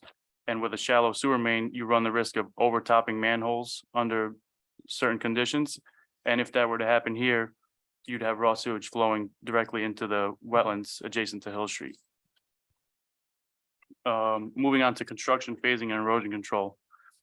The applicant is proposing to process approximately 30,000 cubic yards of soil and rock, as has been discussed. It would take approximately 1,800 triaxle dump truck trips at 76,000 pounds per truck to move this amount of material. As you all know, Hill Street is a local residential street that is not subject to high amounts of traffic or loads. The existing pavement on Hill Street is currently in fair to good condition with minimal need of repair. The applicant has not demonstrated that the existing Hill Street pavement will be able to handle the significant increases of stresses during construction. In our professional opinion, it's very likely that Hill Street will be in disrepair post-construction and need to be reconstructed. For the same reasons, the access drive will also need to be reconstructed post-construction. Even if the drive remains within the same footprint, the reconstruction of the access drive would constitute a disturbance to the wetland. The applicant did not provide any significant information concerning construction staging, which should at a minimum provide for a more detailed phasing sequence that includes the logistics of construction staging, earthwork stockpile areas, large machinery access, and phased erosion and sediment control measures. Typically for earthwork of this magnitude, removal would start at the highest and furthest location and progress through the site in small manageable areas. Considering the existing topography, easiest path or path of least resistance to that point would be along the intermittent drainage swale and through the conservation easement. The phasing plan should depict how and when each area will be accessed and how the erosion controls will function during that phase. Also, a development of this scale would have a sizable labor force on site at any given time. The phasing plan should also depict areas for contractor parking during each phase. Without designated areas for contractor parking, staging equipment, stockpiling materials during each phase, there will be a high risk of encroachment and adverse impact to the wetland and upland areas. At this point, I can pass along to my colleague Larry Lehman, who can talk more specifically about the direct impacts to the wetlands. Good. So you're passing the buck over to Larry here, huh? Thank you, Rob. Mr. Chairman, members of the agency, my name is Larry Liebman. Excuse me, I'm the Chief Environmental Scientist for SE Minor. I have been an environmental consultant for the past 35 years, beginning my career being the Wetlands Enforcement Officer for the town of New Milford. So I've been on both sides of the fence. I'm a certified erosion control specialist as well as a DEP wetlands instructor on wetland functions. The project before you is an 830G. As even though that really pertains mostly to zoning matters where the zoning requirements are diminished or if not completely skirted or whatever, however you want to do it. But before you, the environmental impacts are not. The environmental issues are the charge of this agency to go and to make sure that there isn't any environmental resources that are impacted. First and foremost, as Rob and the applicant's representative in the former meeting stated, if the stormwater system fails, there will be impacts to the wetlands. It's that simple. If it fails, there will be the increase in peak flows and volume, which in turn creates an increase in erosion and sedimentation, which then it creates this snowball effect that will go and increase flooding to the surrounding properties as well as flooding and environmental impacts to the wetland resources themselves. Erosion and sedimentation during construction possesses the greatest impact to the site's natural resources. By introducing sediment-laden waters to wetlands, impacts from dust particles that would be generated from the drilling and blasting and equipment movement, sediment-laden water impacts wetland resources by covering the bottom with a fine layer of fines which then suffocate the living organisms that are within the wetlands.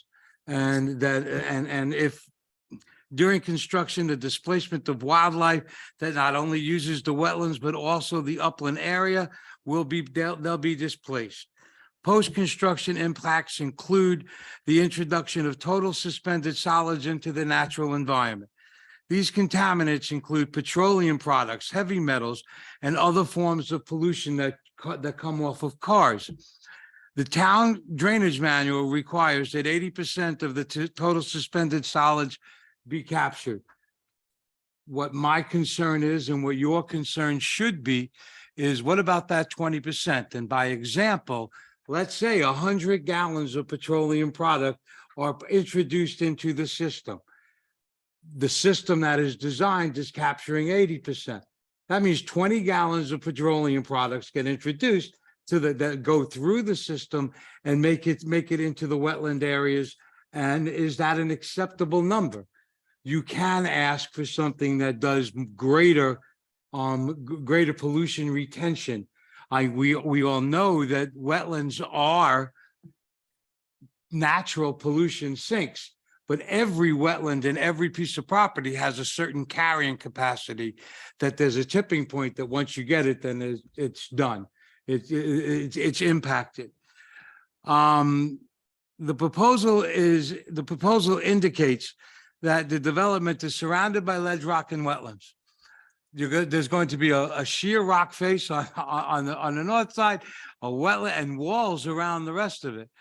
We just got snow removal information that we haven't had an opportunity to review, but there's really no place for the snow to go. And when it melts, we know where it goes. It goes to the wetlands. If it melts on the pavement and gets into the system, then it gets treated by the system. If the amount of snow that has to be piled up in the areas that they're referring to, we don't know what. I mean, some of it is going to go directly into the wetlands. This is going to be an active, I'm moving rapidly only because I want to get this information out. Thank you. This is going to be an active construction site for a long time. Okay, to remove this volume of material, although that they say that it may take 8 months to a year, it is my estimation that it's going to be a lot longer than that because they have to process all of this material. And during construction, that is when the potential impacts to the wetland resources are most at risk. The submitting phasing plan, as Rob said, it's not there. There's 2 phases, and this cannot be done in just 2 phases. If you go to the slide, please, that has the outline with that one, that's fine. If you look at that slide, there's diversion swales that will happen at the top, which we don't know how they're sized yet, and that has to be evaluated. If you look at there's the swales that are going to those 2 20 by 50 settling pools. Those settling pools then discharge directly into the upland review area, which then discharge directly into the wetlands. Those should be really placed further away so you have a little bit more attenuation time and that you get a better filtering process. But I'm not the designer of this. Okay, well, I'm the reviewer. I think that there's much room for improvement on the phasing plan. Once the resources become impacted, it becomes increasingly difficult, costly, and problematic to restore. If there is a failure, you have to chase it. If you don't get it immediately, you're chasing it all the way to the 5 Mile River. Okay, we don't know what and if we're chasing it to the 5 Mile River, and we have all been in projects before that we have to go catch it. It's moving, and we have to go get it. This is something that this commission needs to ensure that this has been thoroughly thought out, so that this way then those impacts are at least minimized. Your charge as a commission is to avoid, minimize, repair, and compensate. That's what you should be looking at to do. Is there a way to avoid it?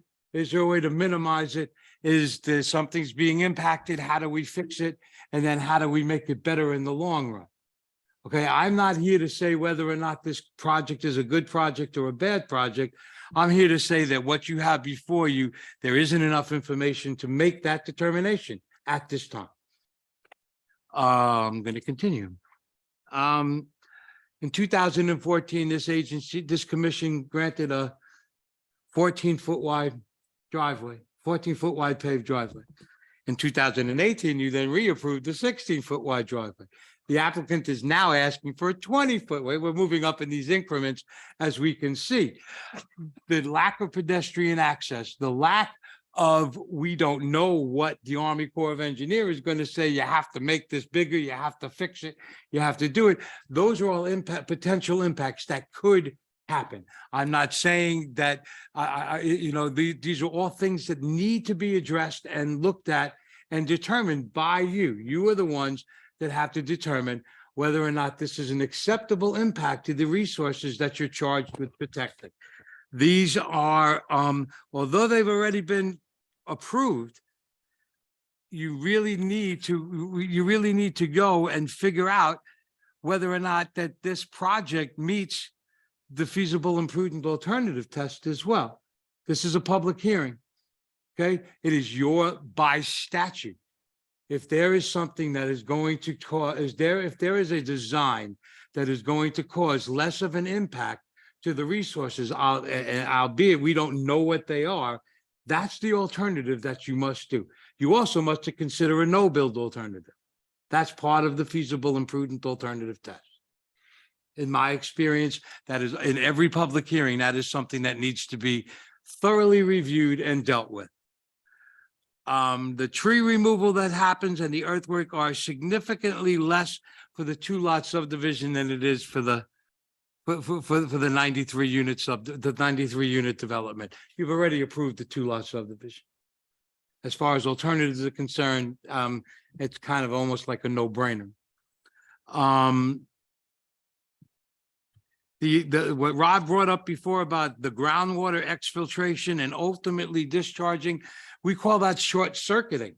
If it falls in and it comes out and the groundwater becomes surface water and then it gets put into the system, it's just a cycle that goes, and the impacts to that of the increased water to the wetland resource, the increased potential flooding that's there, is the charge of this agency to determine whether or not that's an acceptable impact or not. It appears that there's 83 mature trees and only proposing to replant 69. And that's only trees that are 10 inches and greater.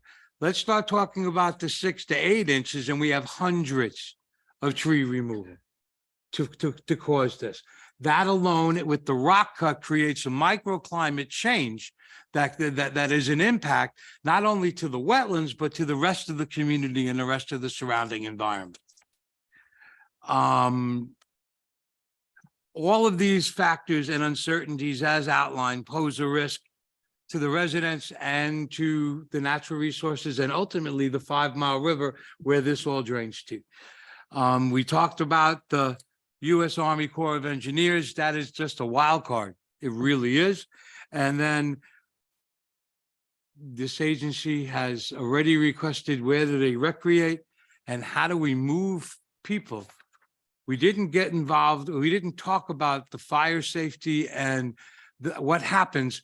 We all know that our brave first responders are running in, and when the building's on fire, everybody wants to get out. You have 20 feet to do that. I don't know how that happens.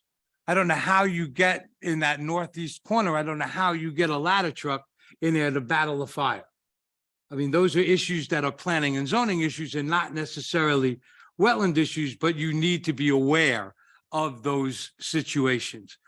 In conclusion, I feel that there's a level of detail that is lacking for anybody to make a decision.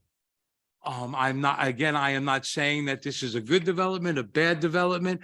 I am saying that there isn't enough information for you to make an educated decision. I'll answer any questions that anybody might have.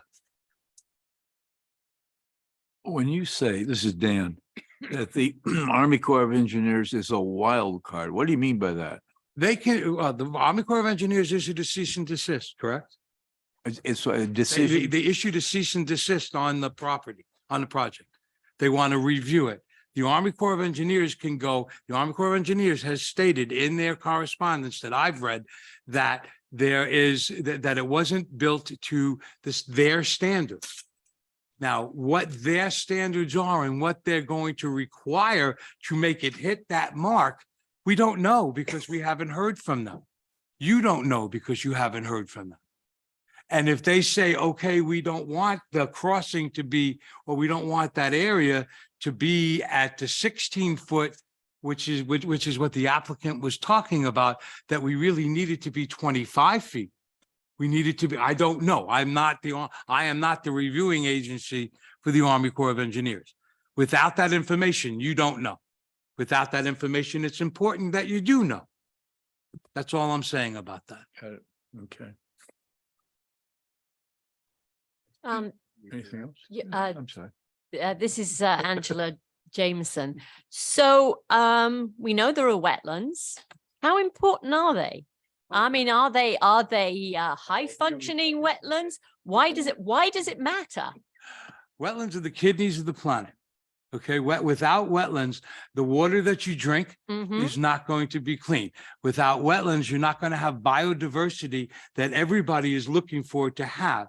Without the wetlands being functional, flood control is going to be diminished. Without wetlands, there's 12 official wetland functions that you need that need to be looked at. These wetlands do have an educational component. You can teach there in that wetland of what they do. Are they noteworthy? They're not pristine. We understand that. They're not pristine. They're surrounded by residential development. Okay, but that doesn't diminish anything about the value of the resource. Wetlands are a valuable resource that the statute that your enabling legislation says is that you are supposed to protect for the generations yet unborn. Right. Well, we all know what the statute says, but we also know that all wetlands aren't the same as each other. And we had quite a detailed exposition of the various functions of these wetlands by the applicant. And there were two overall conclusions that stood out for me, that these are not particularly high functioning. And they're somewhere between, being totally unimportant and high functioning, and that the impact of this development on what functions they do have is very, very limited indeed. What was presented of them being very, very limited is not necessarily the case. All of the wetlands need preservation. All of wetlands need protection. The fact that if we say, okay, so then there's going to be not as many tree frogs in the area, how is that an impact? Well, that is an impact for the entire ecosystem. Everything is connected. It all works.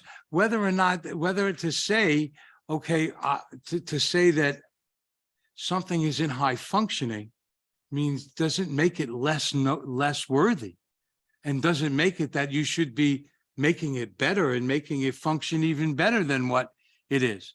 If you're going to allow this kind of activity to happen, then shouldn't we be improving it instead of saying, okay, well, you know what, it really doesn't, the car's old, we'll just get another one. Right, but we have to take into account the fact that New Canaan is a suburb.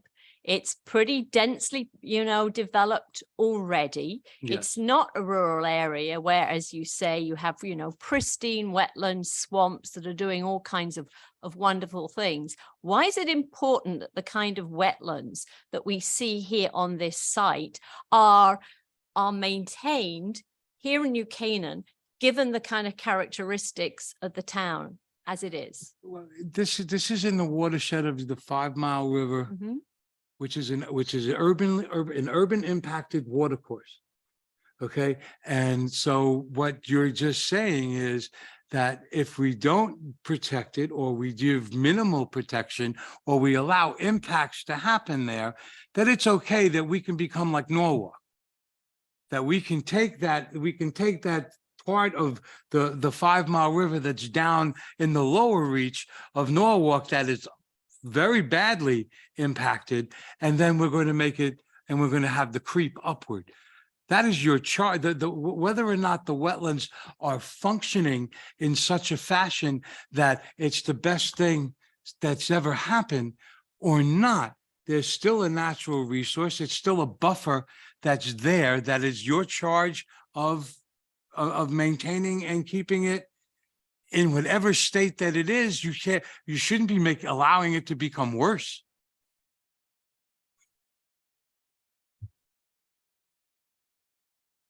That's a good one.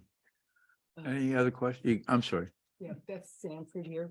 You mentioned that the greatest peril to the environment is during the actual construction, and you can't really judge what the impact is because you don't know what the construction schedule is. And then the process of hauling the 30,000 cubic yards, is that what? Yeah. What would you like to see that would give you some sense of exactly what is going to happen and what its potential impact is as far as? First of all, not what I would like to see, it's what you guys would like to see. I think that what you guys should be in your job, in terms of I think that what evaluating you guys should be looking for is a sectioned phasing plan that you started, and as Rob said before, you start at the high part and you work your way down. You're not going to start blasting from the bottom and go up. That's insanity. Okay. So you start high and you do it in sections that are manageable, that you bring it down and you terrace it, and then you bring it down and you terrace it, so that this way then you have something that you can do it, that you can go and make it a reasonable bite of the pie, instead of saying, okay, what we have on the screen there now is we have 2 phases. We're going to blast the mountainside, and then we're gonna level it off, and then we're gonna process the rock. We're gonna make the rock and turn the rock into gravel, or we're gonna move it off-site. Okay, all of those, I mean, so, and, you know, what we estimated was almost 2,000 truck trips on the road network. Or 1,800 to be more accurate, 1,800 truck trips. Those truck trips have an impact of, of going through the town. There's, hopefully there aren't truck and vehicle incidents, and they hopefully even more so that there aren't truck and pedestrian issues. This safety is something that really needs to be looked at as well. I think that the bigger, to answer your question, a detailed phasing plan in areas that make it logical. How do you, I mean, I would like to know how we're going to get up to the top to create that diversion swale that we're talking about that has to happen. I don't know how you get there when you have a horseshoe of wetlands around the property. I mean, these are details, and the devil is in the details in this instance. I think that you need to have, before you can go and grant an approval on a project, and I understand that you need affordable housing, and I understand that you want to not say that this isn't the greatest wetland in town. But the bottom line is every wetland deserves protection, and every, you need to have it thought out. It's not, you got to be able to build it. You can't just say, you show a plan and say, oh, and then a miracle happens. It doesn't work that way. You have to tell us how you're going to do it. All right, thank you. Anyone else quickly? What do you got left? I have a few questions myself, if I may. Oh, questions? Yes, Oh, okay. for Mr. Liebman. Thank you. Oh, for Mr. Lehman. Oh, okay. Okay. I missed things. So We have the questions. Yeah. He has the answer. If you have questions, by all means, I'll defer to you. No, I was kidding. I was kidding. Yeah. So I just want to start where you left off there with Commissioner Sanford in terms of the horseshoe shape and a stage plan for blasting or otherwise. And you mentioned that you don't see how, if I heard you correctly, you don't see how you can get there. Right. What did you mean by get there? How do you get the equipment? First of all, getting the large equipment in for the drilling rig is easy. The rock crusher and everything else, that's a little bit more interesting. How do you get the equipment up to the top to create that swale when you have the wetland resources on both sides, and you can't go straight up? You're not going to go straight up 60 feet unless you're going to helicopter the stuff in and crane it down. There's no access is most important. So you have to go through the wetlands. Would that cause a disturbance to the wetlands? Of course. I mean, even if you're going into the buffer area, the buffer area is just as important as the wetland, because the buffer area is what protects the wetland. Now, you talked a lot this evening about a lack of information or incomplete information. Did you review the applicant's materials in their entirety? Yes. Okay. And when you say there was a lack of information, what do you mean?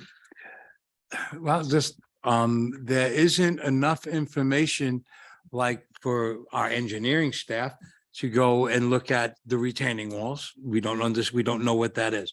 There isn't enough information and lack of it. There's lack of information on how it's going to happen. I have not had the opportunity to review the snow and de-icing agent information. So that's new information that's coming in, and we reserve the right to review it and comment on it. And in terms of your review, you heard your colleague, Mr. Sandolo, talk about adverse impacts to the wetland. In your professional opinion, does the work proposed as presented by the applicant to this commission have a likelihood of resulting in unreasonable pollution, impairment, or destruction of the public trust in the air, water, or other natural resources, including wetlands? In what is presented as it is now, yes, because there is not the pollution potential Okay, I mean, we're not going to say that they did anything and we're not going to accuse them of being guilty of something that they haven't done yet. Okay, but we need to know that they know what they have to do. You talked about, I think you used the term of choking off the wetlands. What did you mean by that? The choking of the wetlands, what I meant by that is by when sedimentation occurs, should there be an erosion control failure during the time of construction, you have a strong potential of coating the wetlands with sediment. You also have a potential if there's a spill. And when I was on the Candlewood Lake Authority, we used to tell people all the time, okay, that one cup of gasoline will cover 1 million cups of water. Okay, it's very similar to wetlands. If there's petroleum hydrocarbons, it's also very similar to sediment that will come in and that will creep and that'll move through the process, move through the wetland itself. And based on your review of the materials and as well as the information provided by your colleague, do you believe that pollutants will infiltrate the wetlands based on what's been presented to you? Yes.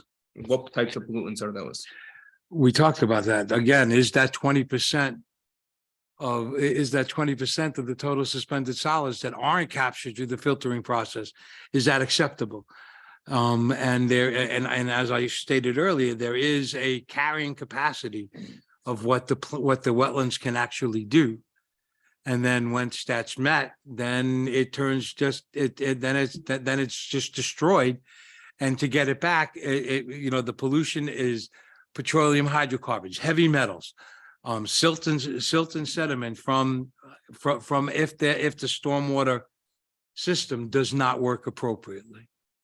And I'm being very mindful of the time in the witching hour here, but I'll just a couple more questions here. Do you believe that based on the materials that were presented, the application materials as originally presented to this commission ahead of the last meeting, do you believe that anyone can make a reasonable conclusion based on that information that there would be no adverse impact on the wetlands? No, the application is incomplete and that couldn't happen. You need more information. I think that may be a good stopping point for us. Obviously, we're not complete, but I do see it's 9:30. I try Okay. to meet. Well, we're promises not going to with- turn into the Wicked Witch. I mean, I just, how much more time do you need? Let me ask you that. I would say, if you could give me a moment here. Kathleen? Yes. Can I ask you a question in the interim? Katie Owsley, I'm just wondering, because we heard both the applicant and these guys say, address like a blasting schedule and a construction schedule. And I believe I heard one of you say you were maybe doubtful that the schedule that they had mentioned might be doable. Do we have any historical data? Because I know the applicant has been before this commission before in terms of past projects, like, hitting timelines and estimates. Are they within 1%? Are they within 10%? Or how accurate have they historically been on construction Timing? Yes. The timing that they've submitted to the commission, has that come to fruition within a certain percentage or? It's very difficult to answer and it's sometimes subject to weather conditions, everything. So I don't know that I can actually answer that. Okay. I think maybe the applicant could probably answer Okay, that it's just something I'm better curious about. based on their experience find with out. other projects. How much? 30 to 45 minutes. Oh, do you mind coming back? No. Huh? you don't mind coming back. Yeah, I mean, you can wrap it. Then how many people out there want to ask questions now? I give comments in the audience. We're not going to do it, but I just want to know. Raise your hands if you want to. 3. Also, you have about 30, I don't know, 15 people. I can't really tell on, you have. So people right now there on may Zoom, be but they 10 or may so. Not necessarily want to Yeah, speak, so. yeah. And part of that 30 to 45 minutes I'm estimating is also responding to some of the new information presented yeah, today. And I don't yeah. know fully how long that will be, Okay. but again, I All think they right. presented for about 30 minutes I on don't that think today. we've So even looked at the new information yet. No, we It seems can't. like- I'm not sure that, I don't know. So I'll let you decide how you want to proceed. I'd like to continue this again to January 23. So be it. And so you'll come back, you'll be first up. And then if you need, more time, you say 30 minutes, you want to take an hour. I mean, I want to hear all of what you've got to say, okay? And then you gotta find out from Chris here if we can get you to respond to some of this, but let us figure it out a little bit, but they'll be first up and then we'll see what part you play. I think you should probably figure it out now, actually, or discuss it a little bit further if we can. So Attorney Smith, I believe we might need an extension of time to get to, so I just want to make sure that we get that statutorily correct and that we can get some verbal agreement that you'll give us an extension, the commission extension of time to get to the January 23rd meeting, to continue the public hearing. So that's.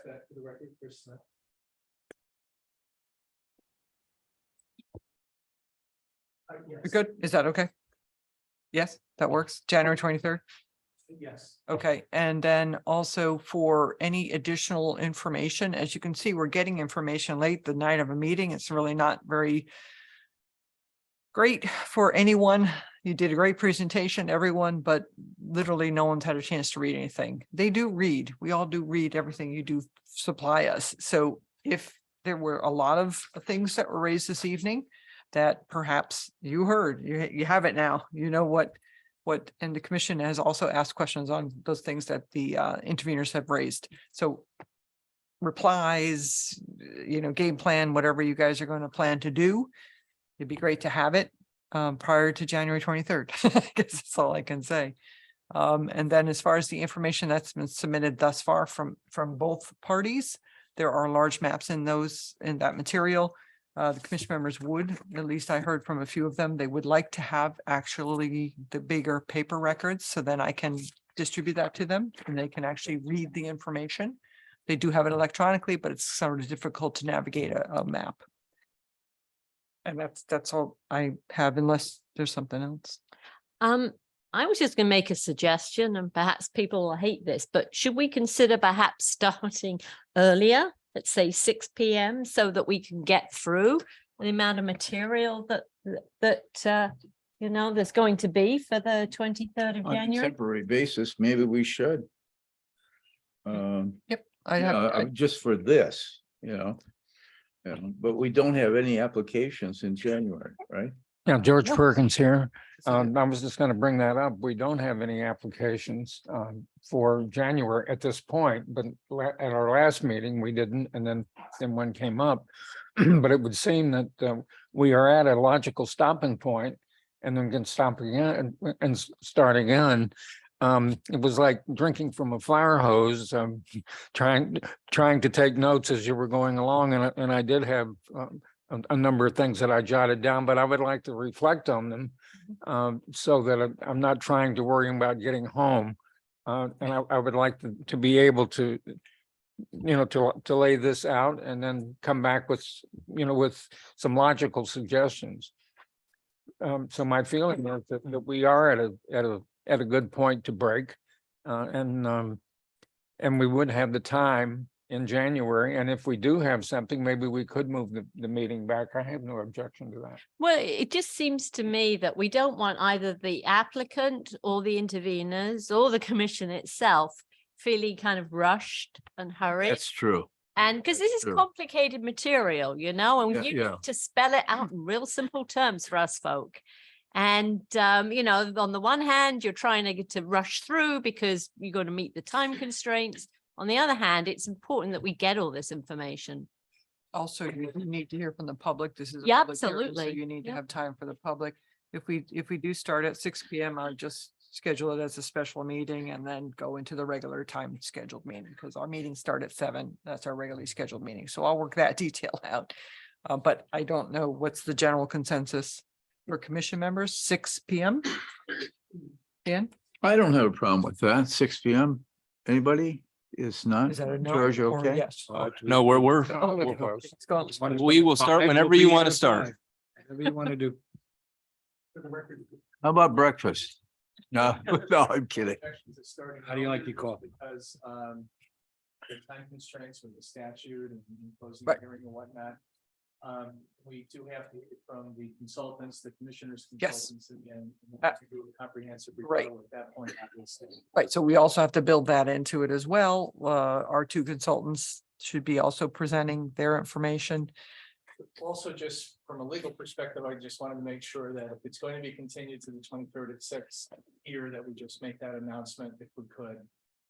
Just one of those little legal Right. procedural things. That's what we're gonna do. I just wanted to make sure of that. Everybody for that? It's a motion. Yeah. We have to make a I- motion? We I don't mo- take a- I move that we start the Inland Wetlands Commission meeting on the 23rd of January at 6 PM. I'll second that. Okay. All those in favor? Aye. Okay, you stop sharing. You stop sharing. Okay. Yeah, good. yeah. Thank you. We have a little more business to Yep. get through. It seemed like 5 months. Happy holidays, everyone. Thank you. Same to you. Happy holidays.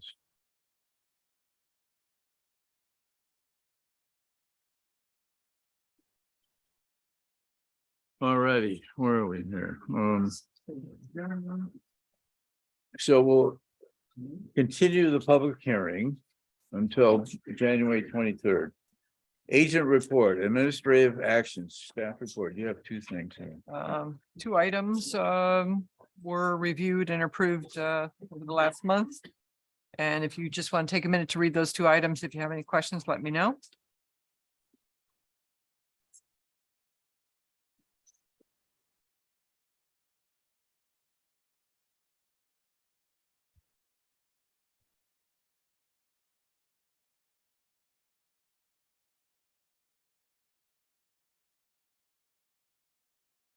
Okay.